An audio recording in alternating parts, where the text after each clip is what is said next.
they discovered some remarkable truths about finding peace. Tonight, we're going to explore these truths. These are not rules to follow or goals to achieve, but gentle reminders of what you may already know deep down. Before we begin, feel free to share what time it is and where you're listening from. Zen Buddhism doesn't ask you to believe anything special or become anyone different. It simply invites you to see clearly what's actually happening, right here, right now. Most of our distress comes not from our circumstances, but from how we relate to our circumstances. And that relationship can shift. You don't need to concentrate hard or try to remember everything. These teachings work in their own way, settling into understanding without effort. As you listen, you might notice your breathing slowing down.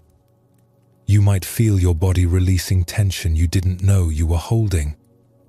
This happens naturally when the mind encounters something true. So relax. Take a slow, deep breath. And let's begin our journey together. One of the most common sources of human suffering is also one of the most invisible. We hold on to things. Not just physical objects, but ideas, outcomes, relationships, versions of how life should be. We grip them tightly, believing that our happiness depends on keeping them exactly as they are. This holding is what Zen Buddhism calls attachment. It's different from caring about something or valuing it.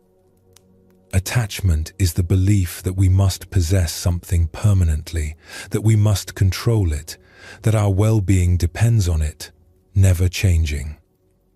And because everything in life does change, this attachment guarantees disappointment. We attach to pleasant experiences, wanting them to last forever. We attach to comfortable circumstances, resisting when they shift. We attach to people, forgetting that everyone grows and changes. We even attach to our suffering, building identities around our pain and then clinging to those identities as if they define us. The strange thing about attachment is that it doesn't actually help us enjoy what we have. In fact, it often prevents true enjoyment. When we're holding something tightly, afraid of losing it, we're not really experiencing it. We're too busy worrying about its eventual loss. Zen teaching shows us a different way. Not detachment, which sounds cold and distant, but a kind of open-handed appreciation. Enjoying fully while understanding that nothing stays the same. Loving completely while knowing that all things change form. This understanding doesn't diminish our experience. It enriches it. In a small temple at the edge of a forest, there lived a Zen master named Tenzo. He was known throughout the region for his simplicity and his calm presence. But those who knew him well also knew about his teacup. This teacup was nothing special to look at. Plain ceramic, slightly uneven in shape, with a pale green glaze that had darkened over years of use. But it had belonged to Tenzo's teacher, who had given it to him decades ago on the day Tenzo completed his training. Every morning, Tenzo would prepare tea and drink it from this cup. He washed it carefully after each use.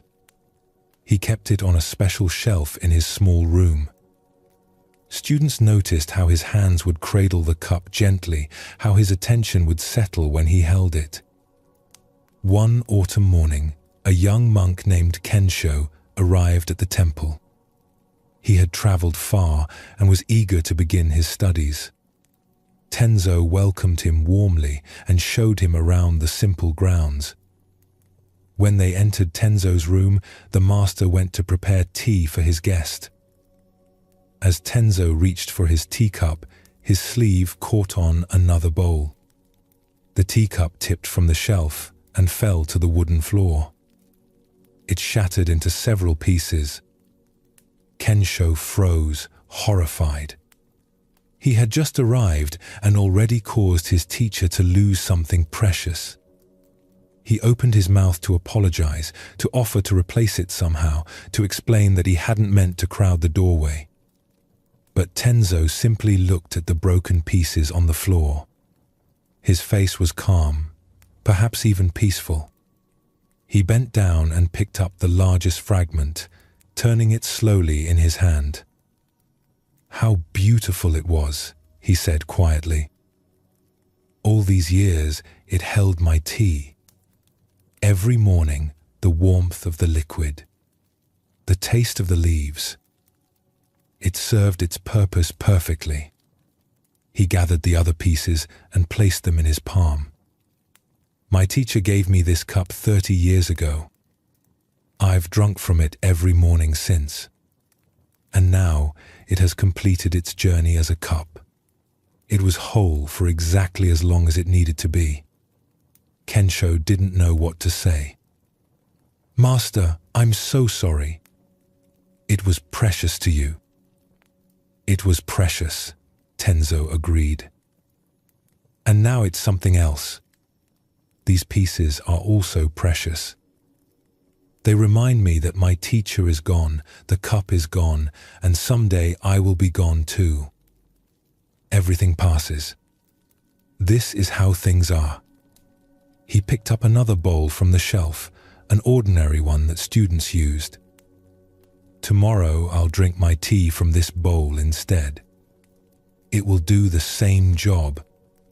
And I'll remember my teacher when I drink, just as I always have. The memory lives in me, not in the ceramic." Tenzo prepared tea using the simple bowl and offered it to Kensho. They sat together in silence. The broken pieces lay nearby, and Kensho kept glancing at them, still feeling the weight of what had happened. "You're wondering if I'm sad," Tenzo said after a while. "Yes, master. I feel the sadness of knowing the cup is gone. That feeling is natural and honest. But I'm not suffering over it.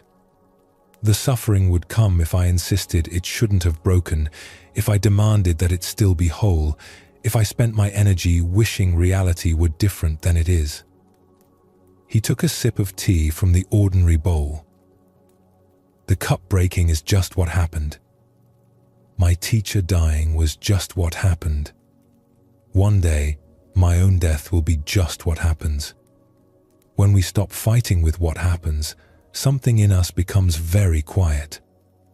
Later that day, Tenzo placed the broken pieces in his garden among the stones and moss. Over time, they settled into the earth, becoming part of the landscape.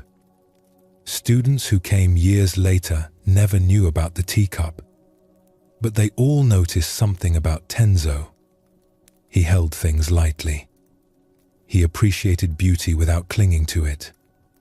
He loved without demanding permanence. When students would ask him about non-attachment, he would sometimes bring them to the garden and show them where the broken cup had been, now nearly invisible among the natural elements. "I loved that cup," he would say. And loving it didn't require keeping it forever. The love was real. The loss was real. Both are part of how things are. Neither one needs to create suffering. This story touches something important about the nature of attachment. Tenzo's sadness about the cup breaking was genuine. He had cared for this object, valued it, connected it with memories of his teacher. The feeling of loss was natural and appropriate. But notice what he didn't do. He didn't turn that natural sadness into suffering by insisting reality should be different. He didn't rage against the breaking, didn't blame Kensho, didn't spend days wishing he could undo what happened. He simply acknowledged what was true. The cup had broken. This was the reality now. There's a fundamental insight here about the difference between pain and suffering. Pain is what life brings us. Loss, disappointment, change, these are built into existence. Everything that comes together eventually comes apart. Everything born eventually dies. Everything created eventually breaks. This is simply how things are, and the pain of these natural losses is unavoidable. But suffering is what we add through our resistance. When we fight with reality, insisting it should be different than it is, we create an extra layer of distress on top of the natural pain. We take a moment of loss and extend it into days or years of suffering by constantly replaying how things should have been different. Tenzo's way shows another possibility. We can feel the natural sadness of loss without adding the suffering of resistance. We can acknowledge that something precious is gone without spending our energy demanding that it return. This doesn't mean we don't care. It means we care without clinging. The broken cup settling into the garden is a powerful image. What we've lost doesn't disappear. It changes form. It becomes part of the landscape of our life, part of the soil from which new things grow. But this can only happen when we let go of insisting it remain in its old form. There's another dimension to attachment that shows up differently.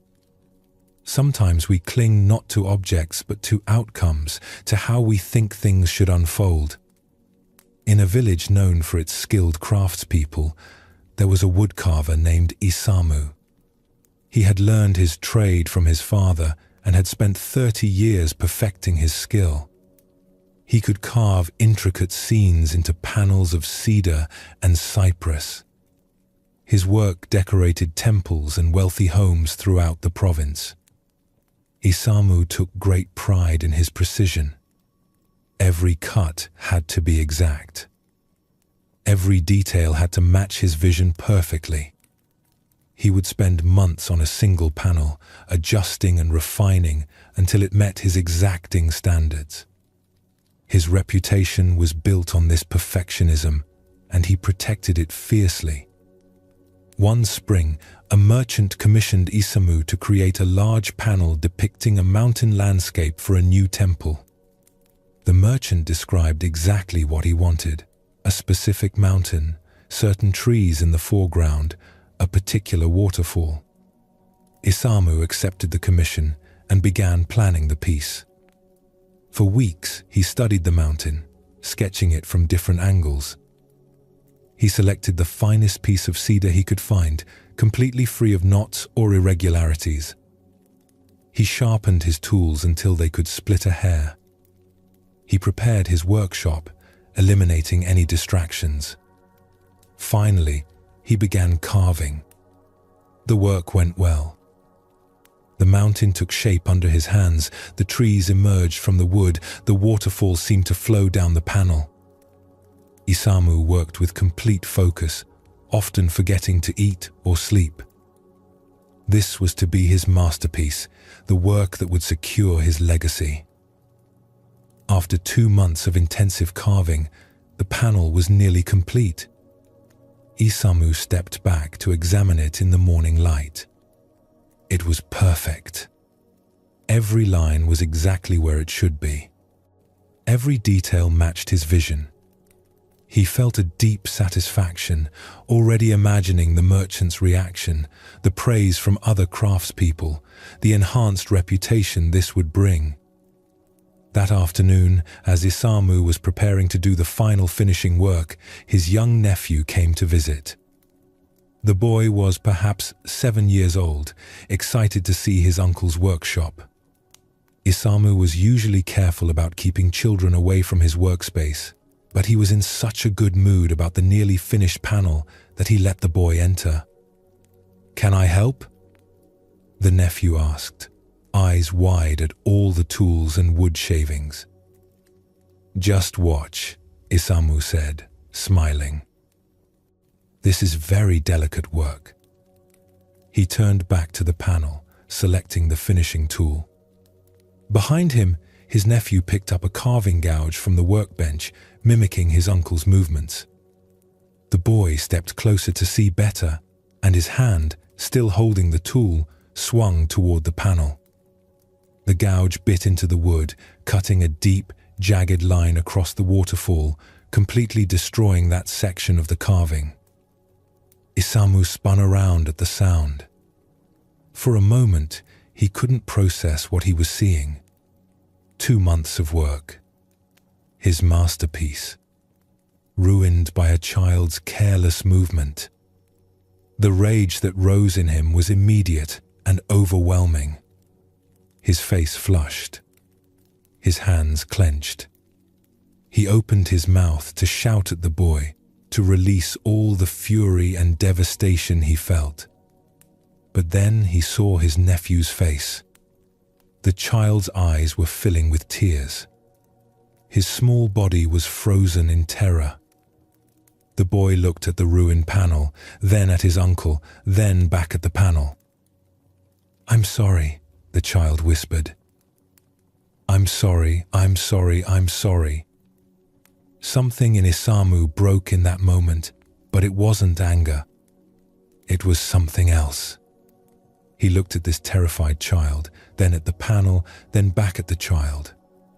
And suddenly, the situation looked completely different.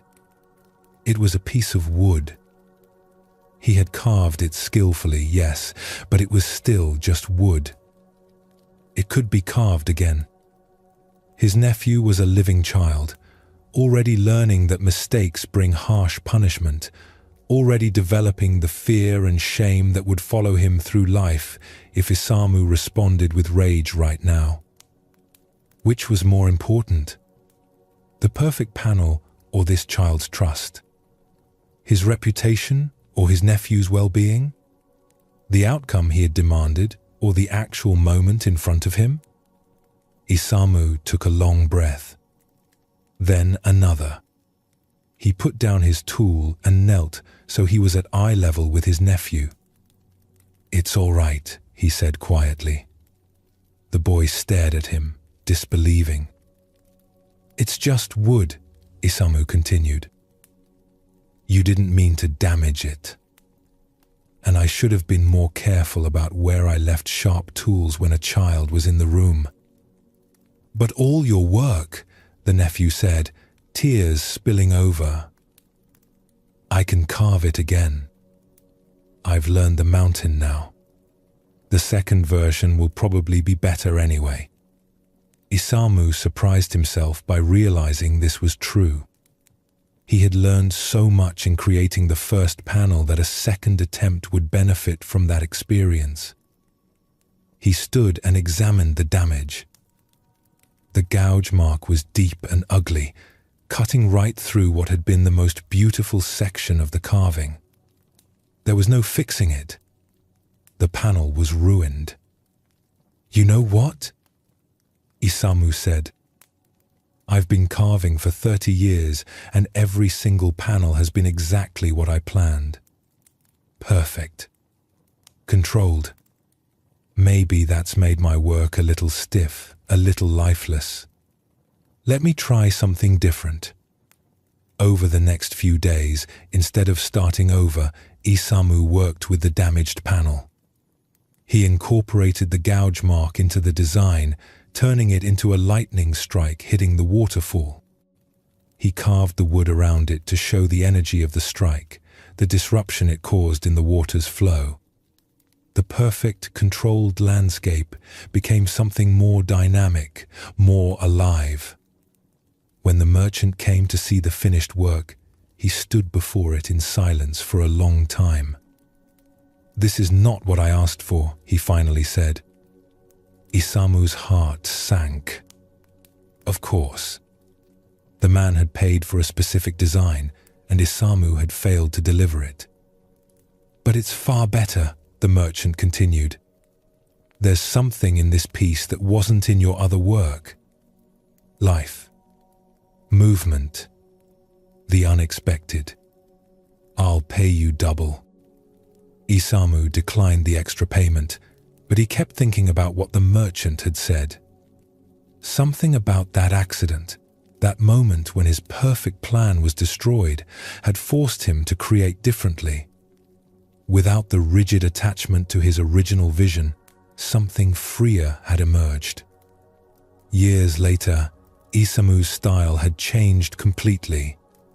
He still carved skillfully, but he no longer demanded absolute control over the outcome. He would let the wood guide him, following the grain rather than fighting against it.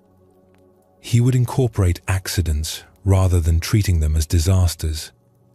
His work became known not for its precision, but for its vitality. When students asked him about his technique, he would tell them about the lightning strike panel, about his nephew's mistake, about the moment he had to choose between his attachment to a perfect outcome and the reality of what was. "I used to think skill meant controlling everything," he would say. "Now I understand that real mastery is knowing when to guide and when to follow. The wood has its own nature. Life has its own flow. Fighting with that creates rigidity. Working with it creates something alive." Isamu's story reveals another face of attachment. He wasn't clinging to an object, but to an outcome, to a vision of how things should be. His entire sense of self was wrapped up in creating perfect work according to his exact plans. When reality disrupted those plans, he had a choice: fight with what happened or work with it. The moment when he chose not to shout at his nephew was the moment his attachment began to release. In that space between the ruined panel and his response, he saw something clearly. His attachment to perfection was creating rigidity not just in his work, but in how he related to life itself. Notice what happened when he let go of demanding things be exactly as he had planned. He didn't become careless or stop trying to do good work. Instead, his work actually improved. The rigid control that came from attachment had been limiting him. When he released that control, something more alive could emerge. This points to a paradox that runs through Zen teaching. The things we grip most tightly are often the things we damage through our gripping. The outcomes we try hardest to force are often the ones that remain most elusive. Attachment creates a kind of desperate energy that prevents the natural unfolding of things. When we release attachment, we don't lose our connection to what we care about. We actually experience it more fully. Isamu didn't stop caring about his work when he stopped demanding perfect control. He began caring about it in a deeper, freer way.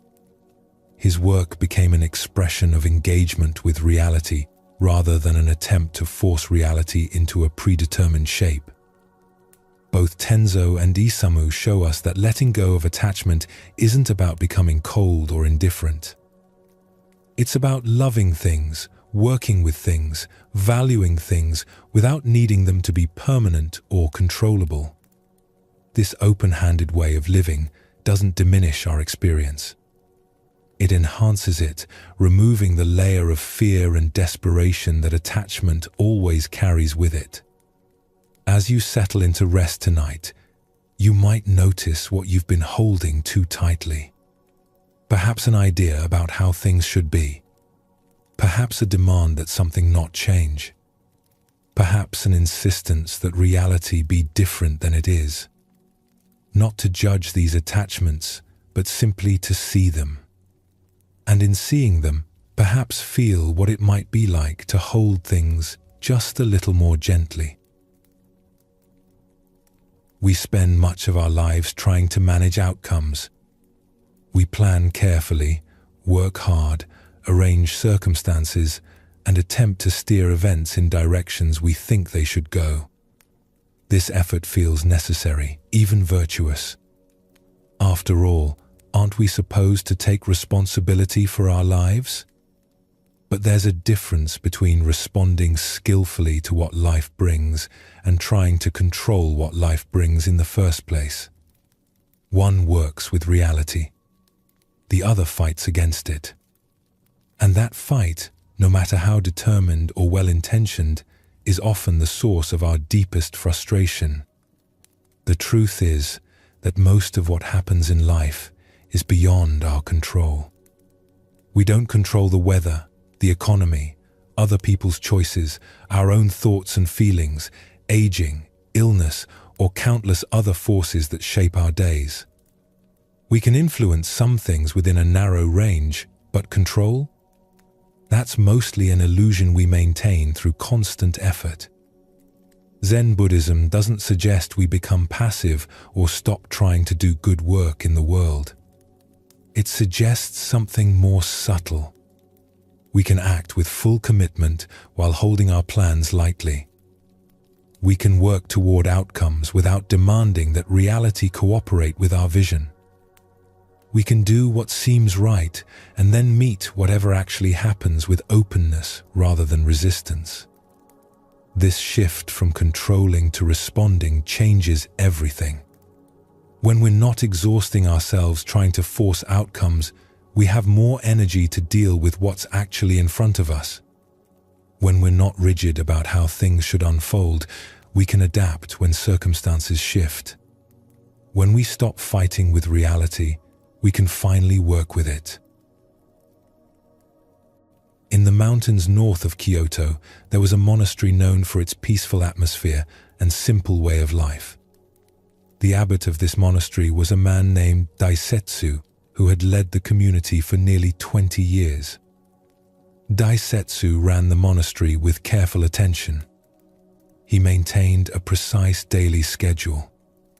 Morning meditation began at dawn, followed by work periods, study time, meals, and evening services, all at specific hours. He organized the monks' responsibilities clearly. He planned the monastery's activities months in advance. Everything had its place, its proper time, its expected form. The monks respected Daisetsu's leadership. The monastery functioned smoothly. Visitors often commented on the orderly beauty of the place, how everything seemed to flow without friction. And Daisetsu took satisfaction in this. He had created something harmonious through his careful management. One autumn morning, just as the monks were settling into their meditation, a stranger appeared at the monastery gate. He was a monk from a temple far to the south, a temple that had just burned to the ground. He had been traveling for weeks, seeking temporary refuge while his community rebuilt. Behind him were 40 more monks from his temple, all exhausted, all needing shelter. The gatekeeper came to find Daisetsu in the meditation hall.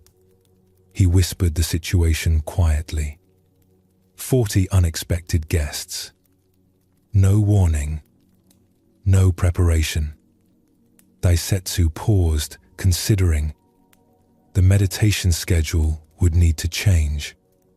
The meals he'd planned wouldn't feed so many.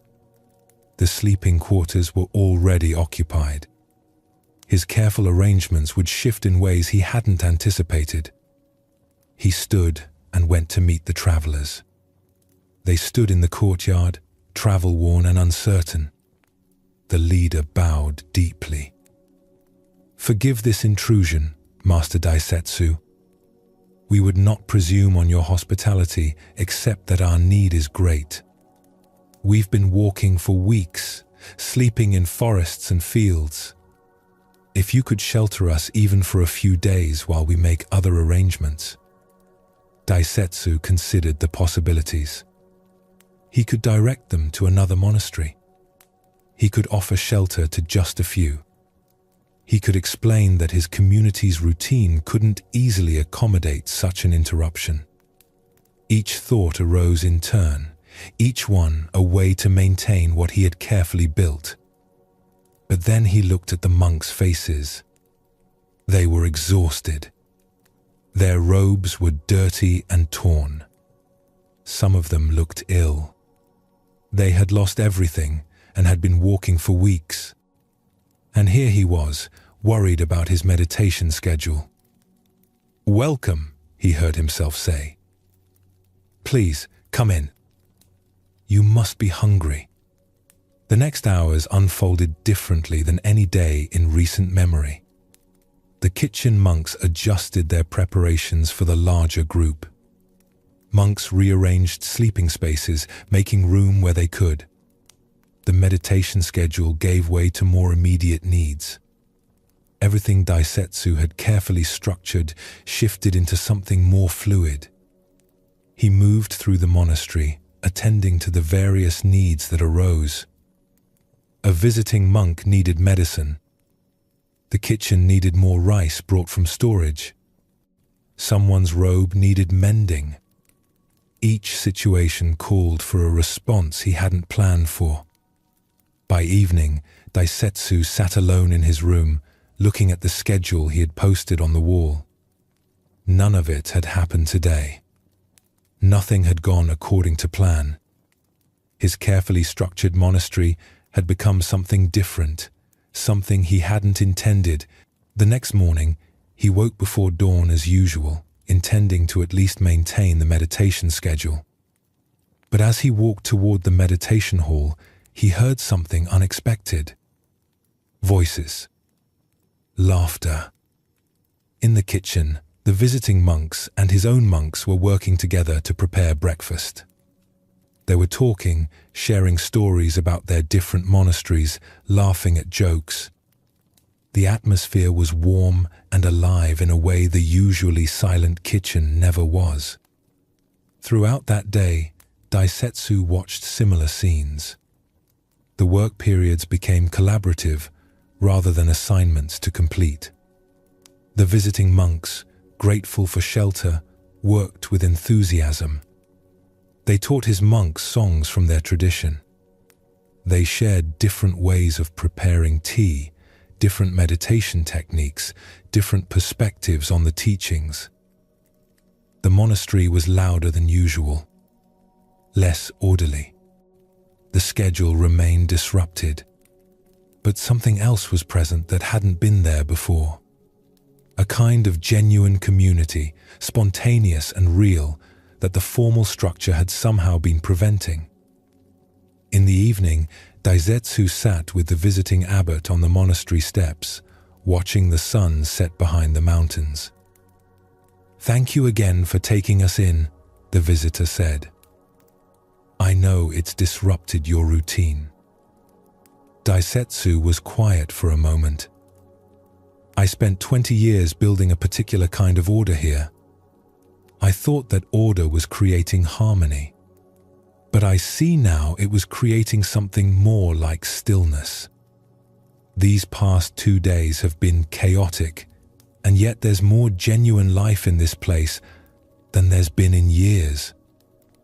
"Your monks are very disciplined," the visitor observed. "That discipline is clear in everything they do." "Yes, they're disciplined. But I wonder now if I've been using discipline to control something that doesn't need controlling. Life has its own order, its own flow. Maybe I've been fighting with that instead of trusting it." The visiting monks stayed for 2 weeks. In that time, Daisetsu's carefully maintained schedule never fully resumed. But he found he didn't want it to. He began to see his previous approach as a kind of fear dressed up as leadership. He had been trying to prevent anything unexpected from happening, to keep everything predictable and manageable. When the visiting monks finally continued their journey, the monastery didn't return to its former rigid structure. Daisetsu created a lighter framework, enough organization to help things function, but not so much that it prevented natural adaptation. He learned to plan while holding those plans loosely. He discovered that his community was more capable of self-organizing than he had trusted them to be. Years later, monks who had known the monastery in both eras would say it had changed completely.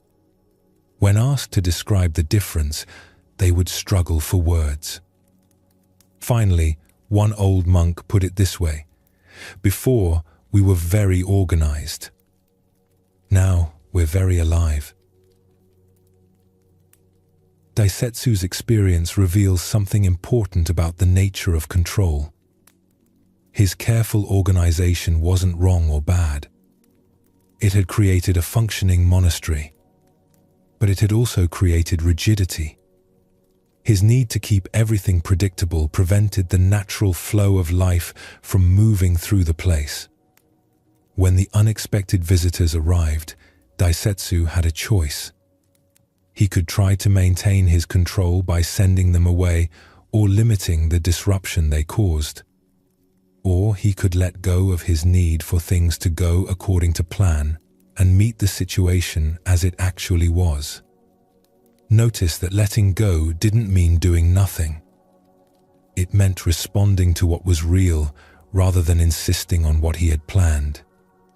The chaos of those first days wasn't easy for him. His whole identity was wrapped up in being the one who kept things organized. Releasing that identity felt like losing himself. But what emerged was something he couldn't have planned or controlled.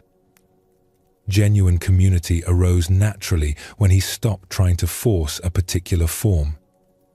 The monastery became more alive precisely because he stopped trying to manage every aspect of how it functioned. This points to something subtle about control. When we grip something tightly, we often squeeze the life out of it. When we insist things happen in a particular way, we prevent the natural unfolding that might lead somewhere better than we imagined. Control gives us the illusion of safety, but it often costs us vitality. There's another way that control shows up in life, not in managing outer circumstances, but in fighting with what's already happened. In a village known for its pottery, there was a woman named Shizu who had spent her whole life learning her craft. She had studied with her mother and grandmother, both skilled potters. By the time she was 40, Shizu's work was sought after throughout the region. Her bowls and vases were known for their simple beauty and their perfect forms. Shizu worked with incredible care. She would spend days preparing clay, making sure every stone and air bubble was removed. She would throw each piece multiple times until the walls were exactly the thickness she wanted. She would watch the kiln constantly during firing, adjusting the temperature precisely. Nothing was left to chance. Her pottery studio was built next to her house, and her kiln was in a small building behind it. She had designed the kiln herself, learning from the best kiln builders in the province. It was her pride, built to her exact specifications, and it fired her pottery perfectly. One summer, the rainy season came early and lasted longer than usual. For weeks, heavy rain fell almost daily. The ground became saturated. Small streams that usually ran clear became swollen and muddy. One night, Shizu woke to a deep rumbling sound. She ran outside and saw, in the darkness and rain, that the hillside behind her studio had given way. A mudslide was pouring down, heading directly toward her kiln building. She watched, helpless, as the mud engulfed the kiln. The building collapsed under the weight of earth and water. When morning came and the rain finally stopped, her kiln was buried under several feet of mud and debris. It was completely destroyed. Shizu stood looking at the destruction, feeling something collapse inside her. She had spent years building that kiln. Years of planning, construction, adjustment. It had been perfect, and now it was gone. And with it, her ability to fire her pottery. Without the kiln, she couldn't work. Her livelihood was buried under that mud. For days, she tried to figure out how to salvage something. She dug through the mud, hoping to find pieces of the kiln that could be saved. but the structure was completely destroyed. Even if she removed all the mud, the kiln would need to be rebuilt entirely. At first, her mind refused to accept this. She would wake each morning thinking about how to prevent what had already happened. If only she had built the kiln in a different location. If only she had noticed the hillside was unstable. If only the rain hadn't come so early. Her thoughts circled endlessly around these if-onlys, as if thinking about them enough might change what was real. A monk who sometimes visited the village saw Shizu sitting by the destroyed kiln one afternoon. He sat down near her without speaking. They sat together for a long time. "It shouldn't have happened," Shizu finally said. "I was so careful. I planned everything. The kiln was perfect." "Yes," the monk said. "It shouldn't have happened according to your plans. But it did happen according to rain and mud and gravity. I can't accept this. Everything I built is gone." "Not accepting it doesn't change it," the monk said gently. "The kiln is destroyed whether you accept it or not. The question is whether you'll spend your energy fighting with what's already happened, or whether you'll use that energy to respond to what is." Shizu felt anger rise. "So I'm just supposed to be happy about this?" "Not happy, but perhaps not at war with reality. Right now, you're exhausting yourself trying to mentally undo what cannot be undone. That energy could be building something new." Over the following weeks, Shizu noticed what the monk had pointed to. She would catch herself spending hours replaying the disaster, wishing it hadn't happened, imagining how things would be if it hadn't. None of this changed anything. The kiln remained destroyed. But her fighting with that reality was destroying something else, her ability to respond. One morning, she woke with a different thought. The kiln was gone. That was simply true. What now? She went to visit another potter in a neighboring village. This woman had a kiln and agreed to let Shizu use it for a small fee. It meant traveling an hour each way to fire her work, which was inconvenient. The other potter's kiln fired differently than Shizu's had, which meant adjusting her techniques. But as she worked with these new constraints, something unexpected happened. The different firing temperatures created effects in the glazes that she had never achieved before. Some pieces she thought were ruined came out of the kiln with surprising beauty. The inconvenience of traveling forced her to work more efficiently, and she found she was making better decisions about which pieces were worth firing. After several months, Shizu had saved enough to begin rebuilding. But she found herself hesitating. The forced change in her process had revealed possibilities she hadn't known existed. Did she want to rebuild the exact same kiln, or try something different? She decided to build a smaller kiln closer to the village, where other potters could also use it. She incorporated design elements from her old kiln and from the one she'd been borrowing. The new kiln was different, and in some ways, better than what she'd lost. A year after the mudslide, a merchant who had known Shizu's work for years came to purchase pieces for a shop in the capital. He looked at her recent pottery with surprise. "Something has changed in your work," he said. "It's still clearly yours, but there's a quality it didn't have before. More freedom, perhaps.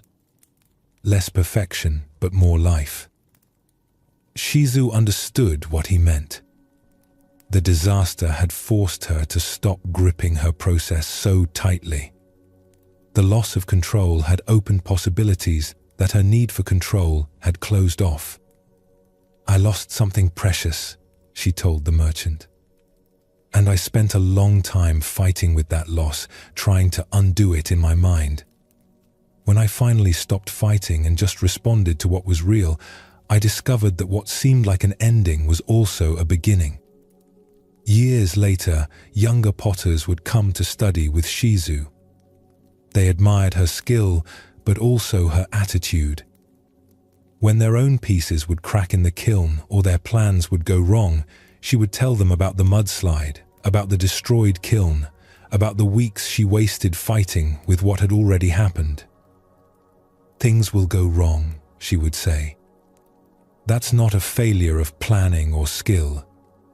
That's just how life works. Rain falls. Mud slides. Kilns break.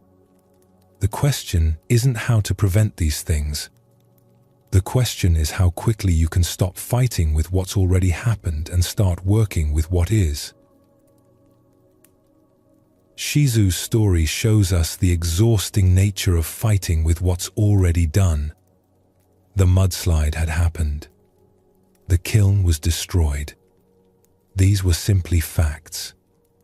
But she spent weeks trying to mentally undo those facts, as if her thoughts could reach back in time and prevent what had occurred. This is something we all do.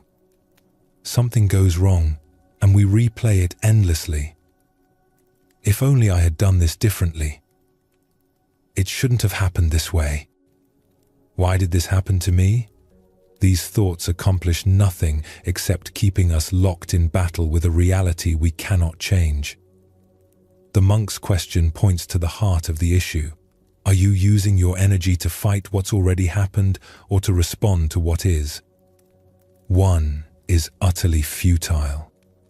The other is how we actually move forward. Notice that accepting what happened didn't mean Shizu liked it or approved of it. It meant she acknowledged the simple truth: the kiln was destroyed. From that acknowledgement, she could begin to respond.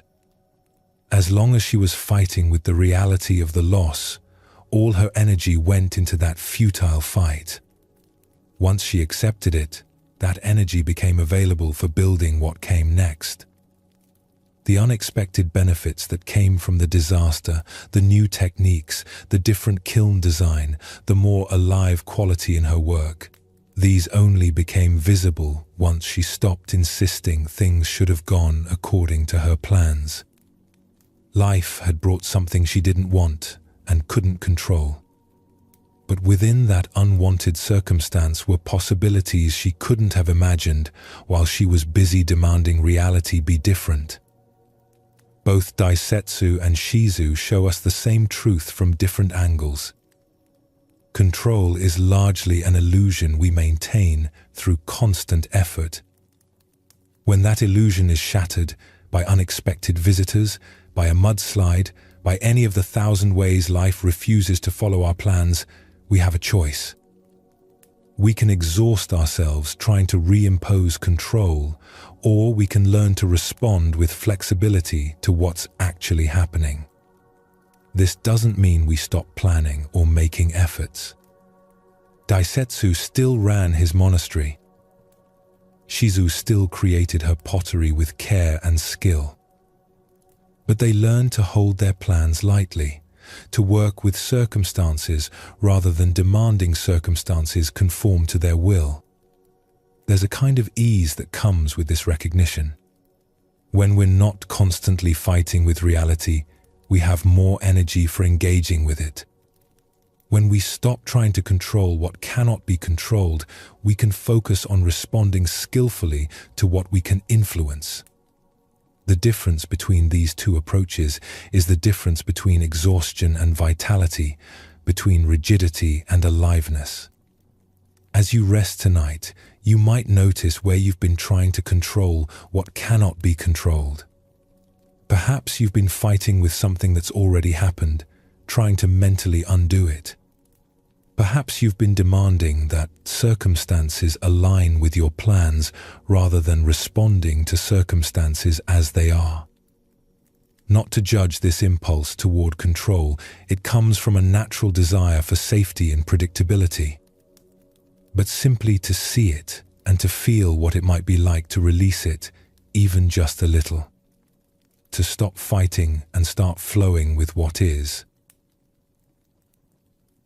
We measure constantly how we're doing compared to others, whether we're good enough, if we're ahead or behind, better or worse, succeeding or failing.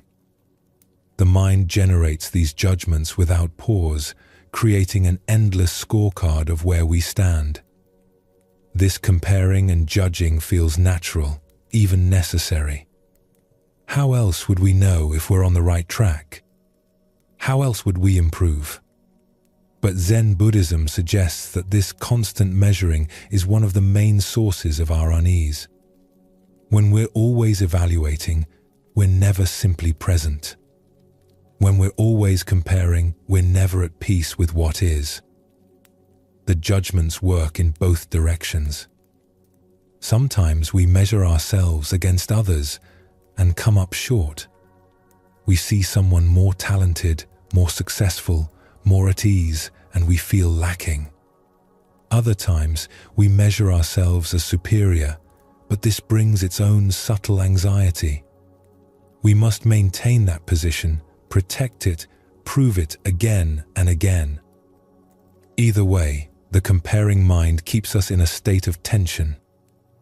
We can't rest because there's always another measurement to make, another comparison to check. Are we still ahead? Are we falling behind? The questions never stop, and they prevent us from experiencing life directly. There's also judgment of our own experience. This emotion is acceptable, that one isn't. This thought is good, that one is bad. We divide our inner life into categories of right and wrong, wanted and unwanted. Then we spend energy trying to have only the acceptable experiences and avoid the unacceptable ones. But Zen teaching points to something different. What if we didn't need to constantly measure and evaluate? What if we could experience life without sorting everything into categories of better and worse? This doesn't mean we lose discernment or stop making practical choices. It means we stop exhausting ourselves with constant judgment. In a monastery known for teaching calligraphy, there were two young monks who arrived in the same season to begin their training. Their names were Goro and Ren, and from the first day, it was clear they had very different abilities. Goro had a natural gift for brushwork. When he picked up the brush, his hand seemed to know instinctively how to move. His characters had grace and balance from the beginning. The teacher would demonstrate a stroke once, and Goro could reproduce it. Other students would gather to watch him practice, admiring the ease with which he worked. Ren struggled with everything. His hand was stiff. His characters were awkward and unbalanced. He would practice the same stroke hundreds of times and still not achieve the form the teacher had shown. Where Goro's work looked effortless, Ren's showed the strain of intense effort. The teacher, an old monk named Kosho, treated both students with the same attention. He would correct Goro's work when needed and encourage Ren through his difficulties. But the other students began to whisper. Why did the teacher spend so much time with Ren when he clearly had no talent? Why waste instruction on someone who would never become skilled? Goro himself wondered about this. He would finish his practice quickly, his work looking polished and refined. Then he would watch Ren labor over the same exercises for hours, producing characters that still looked clumsy despite all that effort. It seemed obvious that Goro was the better student, the one who deserved more of the teacher's attention. One day, after morning practice, Kosho asked both students to stay behind. He placed 2 scrolls on the table, one from each of them. "Tell me," Kosho said to Goro, "what do you see when you look at your work?" Goro looked at his scroll. The characters were beautiful, well-formed, balanced. "I see good calligraphy," he said simply. "And what did you learn in creating it?" Goro paused. He hadn't really thought about it. The work had come easily, almost automatically. "I learned the correct form of the characters," he said finally. Kosho nodded and turned to Ren. "And you? What do you see in your work?" Ren looked at his scroll with visible disappointment. "I see clumsy characters. I see where my hand moved too quickly here, where I pressed too hard there, where I lost focus and the stroke went crooked." "And what did you learn?" "I learned that when I breathe steadily, my hand is less stiff. I learned that if I watch the ink flow onto the paper, I can feel when I'm forcing the stroke. I learned that my impatience makes the brush wobble, and when I accept that the character takes as long as it takes, the line becomes smoother." Kosho was quiet for a moment, looking at both scrolls. Goro's calligraphy is more beautiful. Anyone can see that. But Ren is learning calligraphy. Goro is simply doing what comes naturally. Goro felt something shift uncomfortably inside him. But isn't the point to create beautiful characters? The point is to understand the way through the brush. Beautiful characters are one result, but not the only one. Ren is developing awareness through struggle. He's learning to feel the connection between his breath, his attention, and his hand. You create beauty without effort, which is a gift. But Ren is learning something deeper. Over the following months, Goro began to watch Ren's practice differently. He noticed how focused Ren became, how completely present to each stroke. When Ren made a mistake, he would pause and examine it carefully, trying to understand exactly what had happened. When a character came out better than before, he would note what had been different in his approach. Goro realized that his own practice had become mechanical. Because the work came easily, he rarely paid deep attention to it.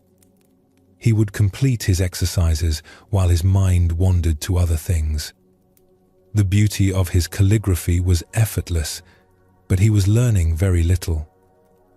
He began to practice differently, bringing the same careful attention that Ren brought naturally through necessity.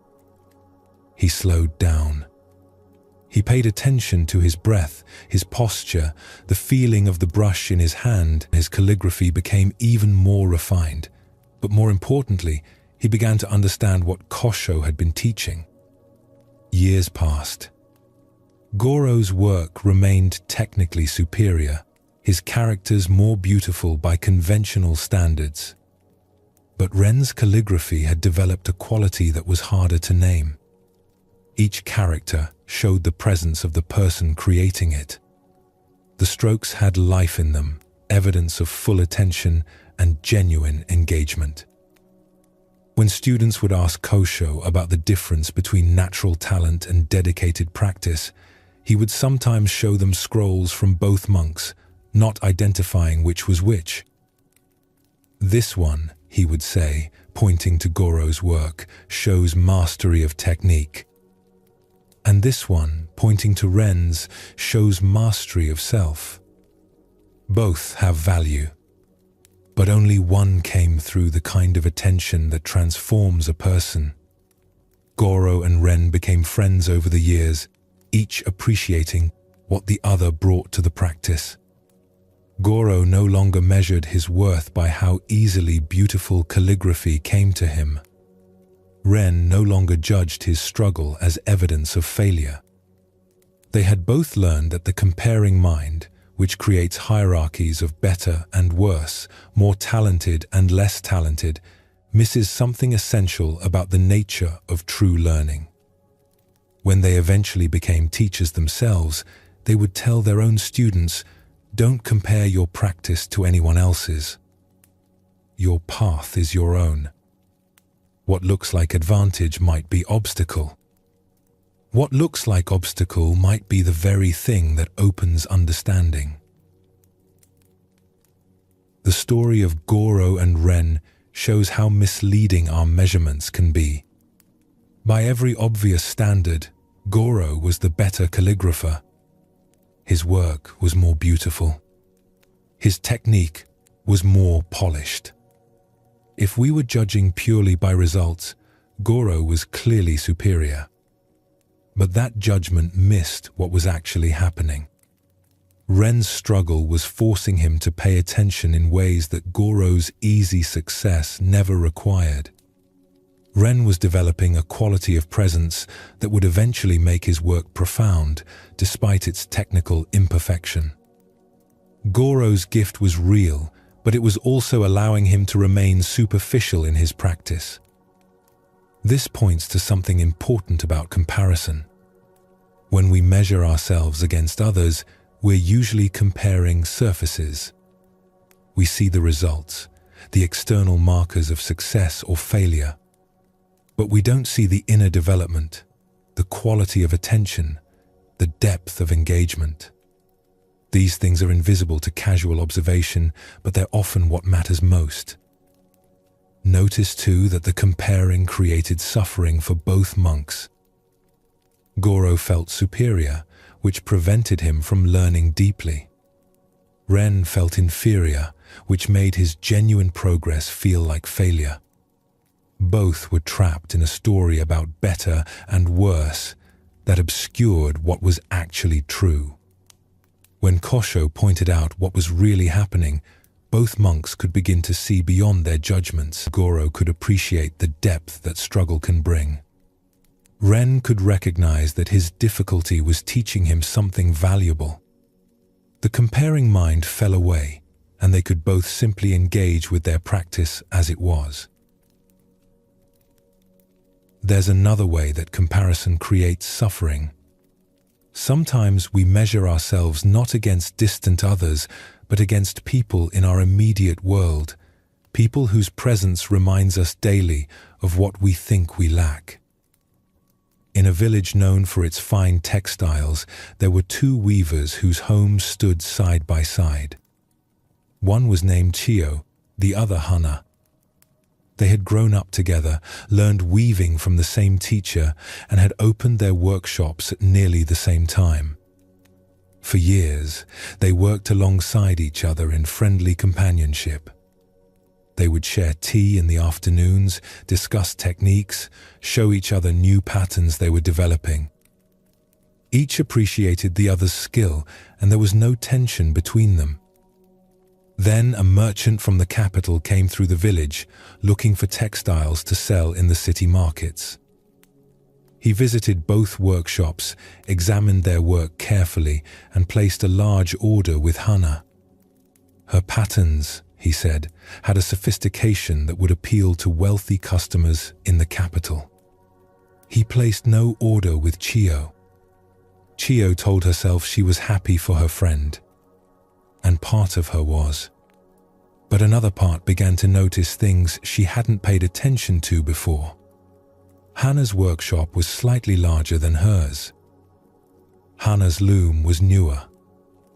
When customers came through the village, they seemed to spend more time in Hana's shop.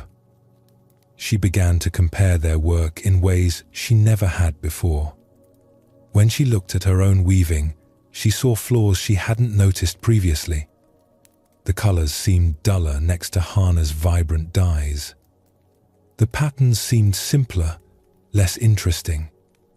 She found herself wondering why her work wasn't as good, what she was doing wrong, why the merchant hadn't chosen her. These thoughts, once started, grew stronger. She would lie awake at night thinking about it. She would watch Hana's workshop from her window, noticing when customers entered, wondering what they were buying. She began to feel resentful when Hana mentioned a new commission or showed her a piece she was pleased with. The friendship between them began to change. Chiyo became distant, making excuses to avoid their afternoon tea. When they did talk, Chiyo felt a tightness in her chest, an uncomfortable mixture of envy and shame. She knew her feelings were ungenerous, but she couldn't seem to stop the comparing. Her own work began to suffer. Instead of weaving with the pleasure she had always felt, she found herself constantly evaluating each piece against what she imagined Hana could do. Nothing seemed good enough. She would start a pattern and then abandon it, convinced it wasn't sophisticated enough, wasn't beautiful enough, wouldn't be valued enough. One day, an old woman came to the village selling herbs and medicines. She stopped at Chiyo's workshop and asked to see her textiles. Chiyo showed her a few pieces half-heartedly, assuming the woman couldn't afford to buy anything. The old woman examined the work carefully, running her hands over the fabric, holding it up to the light. "This is remarkable," she said quietly. "Look at the evenness of your weave, the way you've blended these colors. There's real skill here." Chiyo felt tears rise unexpectedly. When had anyone last said something appreciative about her work? But even as the woman praised her, Chiyo's mind was already comparing. Hana's work would be even more remarkable to this woman. Hana's skill was greater. "You don't believe me," the old woman observed. "Your neighbor is a more skilled weaver." "I haven't seen your neighbor's work. I'm looking at yours. But hers is better. Everyone knows that. A merchant from the capital chose her work, not mine." The old woman set down the textile she was holding. "And so you've decided your work has no value?" "It has less value." "That's just true." "Is it? Or is that a story you're telling yourself?" The old woman moved to the window, looking out at the village. "I've lived a long time. I've seen many skilled craftspeople, many talented artists. And I've noticed something. The ones who spend their energy comparing themselves to others rarely develop their full potential. They're too busy measuring to create. But how can I not compare? She's right there, working beside me, creating things more beautiful than what I create. You're not looking at her work. You're looking at your idea of her work. You're imagining it's perfect while yours is flawed. But I'd wager if you looked honestly, you'd see that both of you have strengths and both have weaknesses. You've just decided hers are strengths and yours are weaknesses." The old woman picked up another piece of Chiyo's weaving. "This piece has a simplicity that's very appealing. The pattern is clear and restful. Some people want sophistication and complexity. Other people want something that feels calm and honest. Different doesn't mean worse." After the woman left, Chiyo sat in her workshop for a long time. She looked at her textiles, really looked at them, trying to see them without immediately comparing them to Hana's work. It was harder than she expected. Her mind wanted to jump immediately to judgment, to measurement, to the familiar story about whose work was better. But when she managed to just see her own weaving, without comparison, she noticed things she had been overlooking. There was care in her work. Steadiness. A kind of quiet beauty that she had stopped appreciating because it wasn't the same as the bold beauty of Hana's pieces. Over the following weeks, Chiyo tried to catch herself when the comparing started. It happened dozens of times a day.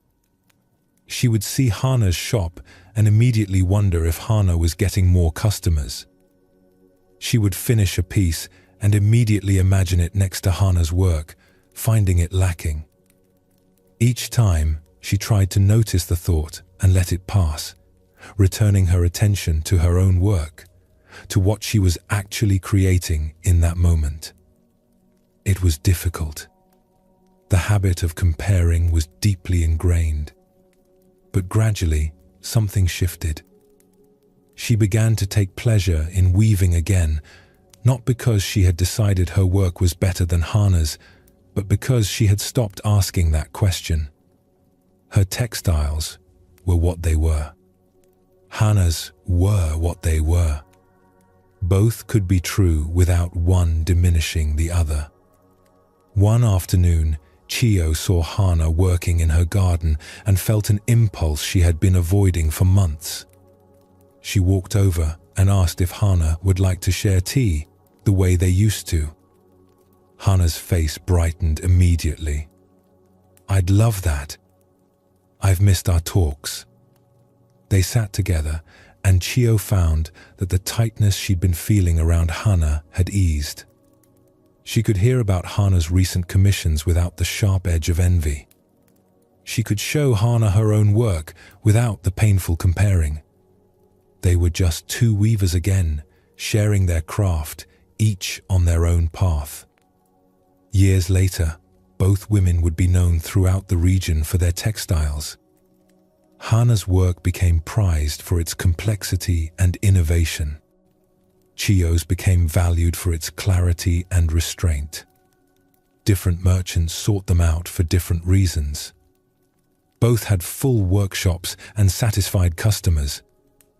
When younger weavers would ask Chiyo for advice, she would often tell them, "Learn from others, certainly. Appreciate skill wherever you find it. But don't measure your work against anyone else's. The comparing mind will steal your joy and limit your growth. Make what is yours to make, and let that be enough." Chiyo's experience shows how poisonous comparison can become when we let it take hold. What started as a simple observation that the merchant chose Hana's work over hers grew into a consuming preoccupation. Every interaction with Hana became filtered through the lens of who was better, who had more success, whose work was more valued. The comparing didn't help Chiyo improve. It didn't motivate her to develop her skills. Instead, it paralyzed her creativity and damaged a genuine friendship. She couldn't see her own work clearly anymore because she was always seeing it through the distorting lens of comparison. Notice what happened when the old woman simply looked at Chiyo's weaving without comparing it to anything else. She could see its actual qualities, the skill and care that were genuinely present. Chiyo had lost the ability to see these things because she had made comparison her primary mode of perception. The work of releasing comparison wasn't easy for Chiyo. It required constant attention, catching the habit as it arose, returning again and again to simply seeing what was in front of her. But as that habit loosened its grip, she could return to the direct experience of her craft. She could weave for the pleasure of weaving rather than to prove something or achieve a ranking. Both stories point to the same understanding. The comparing mind creates a false world of hierarchies and measurements that obscures the actual reality of each person's unique path. When we're caught in comparison, we can't see clearly. We can't appreciate what's genuinely present because we're too busy measuring it against something else. This doesn't mean we lose the ability to discern quality or to learn from those who are skilled. It means we stop using comparison as a way to determine our worth or to understand our experience. We can recognize that someone else is skilled without making that recognition into a judgment about our own value. We can appreciate different strengths without creating a ranking of better and worse. When the comparing mind quiets, what remains is simpler. Just this work, this moment, this particular expression of effort and attention. Not better or worse than anyone else's, just what it is. And in that simple seeing, we often find a peace that all our measuring and judging never provided. As you settle into rest tonight, you might notice the comparing mind at work. How many judgments have you made today about yourself or others? How much energy went into measuring and evaluating? Not to judge the judging, but simply to see it. And to feel what it might be like to let some of those measurements go, to rest in the simple truth of what you are without needing to rank it or compare it to anything else. There's a particular kind of suffering that we create entirely ourselves, and we often don't realize we're doing it. Someone hurts us, treats us unfairly, disappoints us deeply. That initial pain is real and natural. But then something else happens. We begin carrying that hurt with us, replaying it, nurturing it, keeping it alive long after the original event has passed. This is what resentment is. It's the decision, often unconscious, to hold on to pain. We tell ourselves we're protecting ourselves, that our anger is justified, that the other person deserves our ongoing disapproval. And all of this may be true in some sense. But the person who suffers most from our resentment is ourselves. The other person goes about their life, often completely unaware of the anger we're carrying toward them. They sleep peacefully while we lie awake replaying old conversations. They enjoy their days while we ruin ours with bitter thoughts. We think our resentment is aimed at them, but actually it's a poison we're drinking ourselves. Zen Buddhism offers a simple but profound question. Who is this resentment hurting? Not in theory, but actually, right now, in this moment? When we answer honestly, we see that we're the ones bearing the weight, feeling the bitterness, losing sleep, carrying the burden. This recognition doesn't come from shoulds. It's not that we should forgive or we should let go, because that's the right thing to do. It's simpler than that. We see clearly that resentment is a fire we're holding in our own hands, and holding it hurts. Letting go of resentment isn't about the other person at all. It's not saying what they did was acceptable. It's not pretending we weren't hurt. It's simply putting down a weight that we no longer want to carry. It's choosing our own peace over the strange satisfaction of staying angry. In a small farming village, there lived two brothers named Kenji and Hiro. They had grown up together, worked the family land together, and lived in houses side by side. For many years, they were close, helping each other with harvests, sharing tools, celebrating festivals together with their families.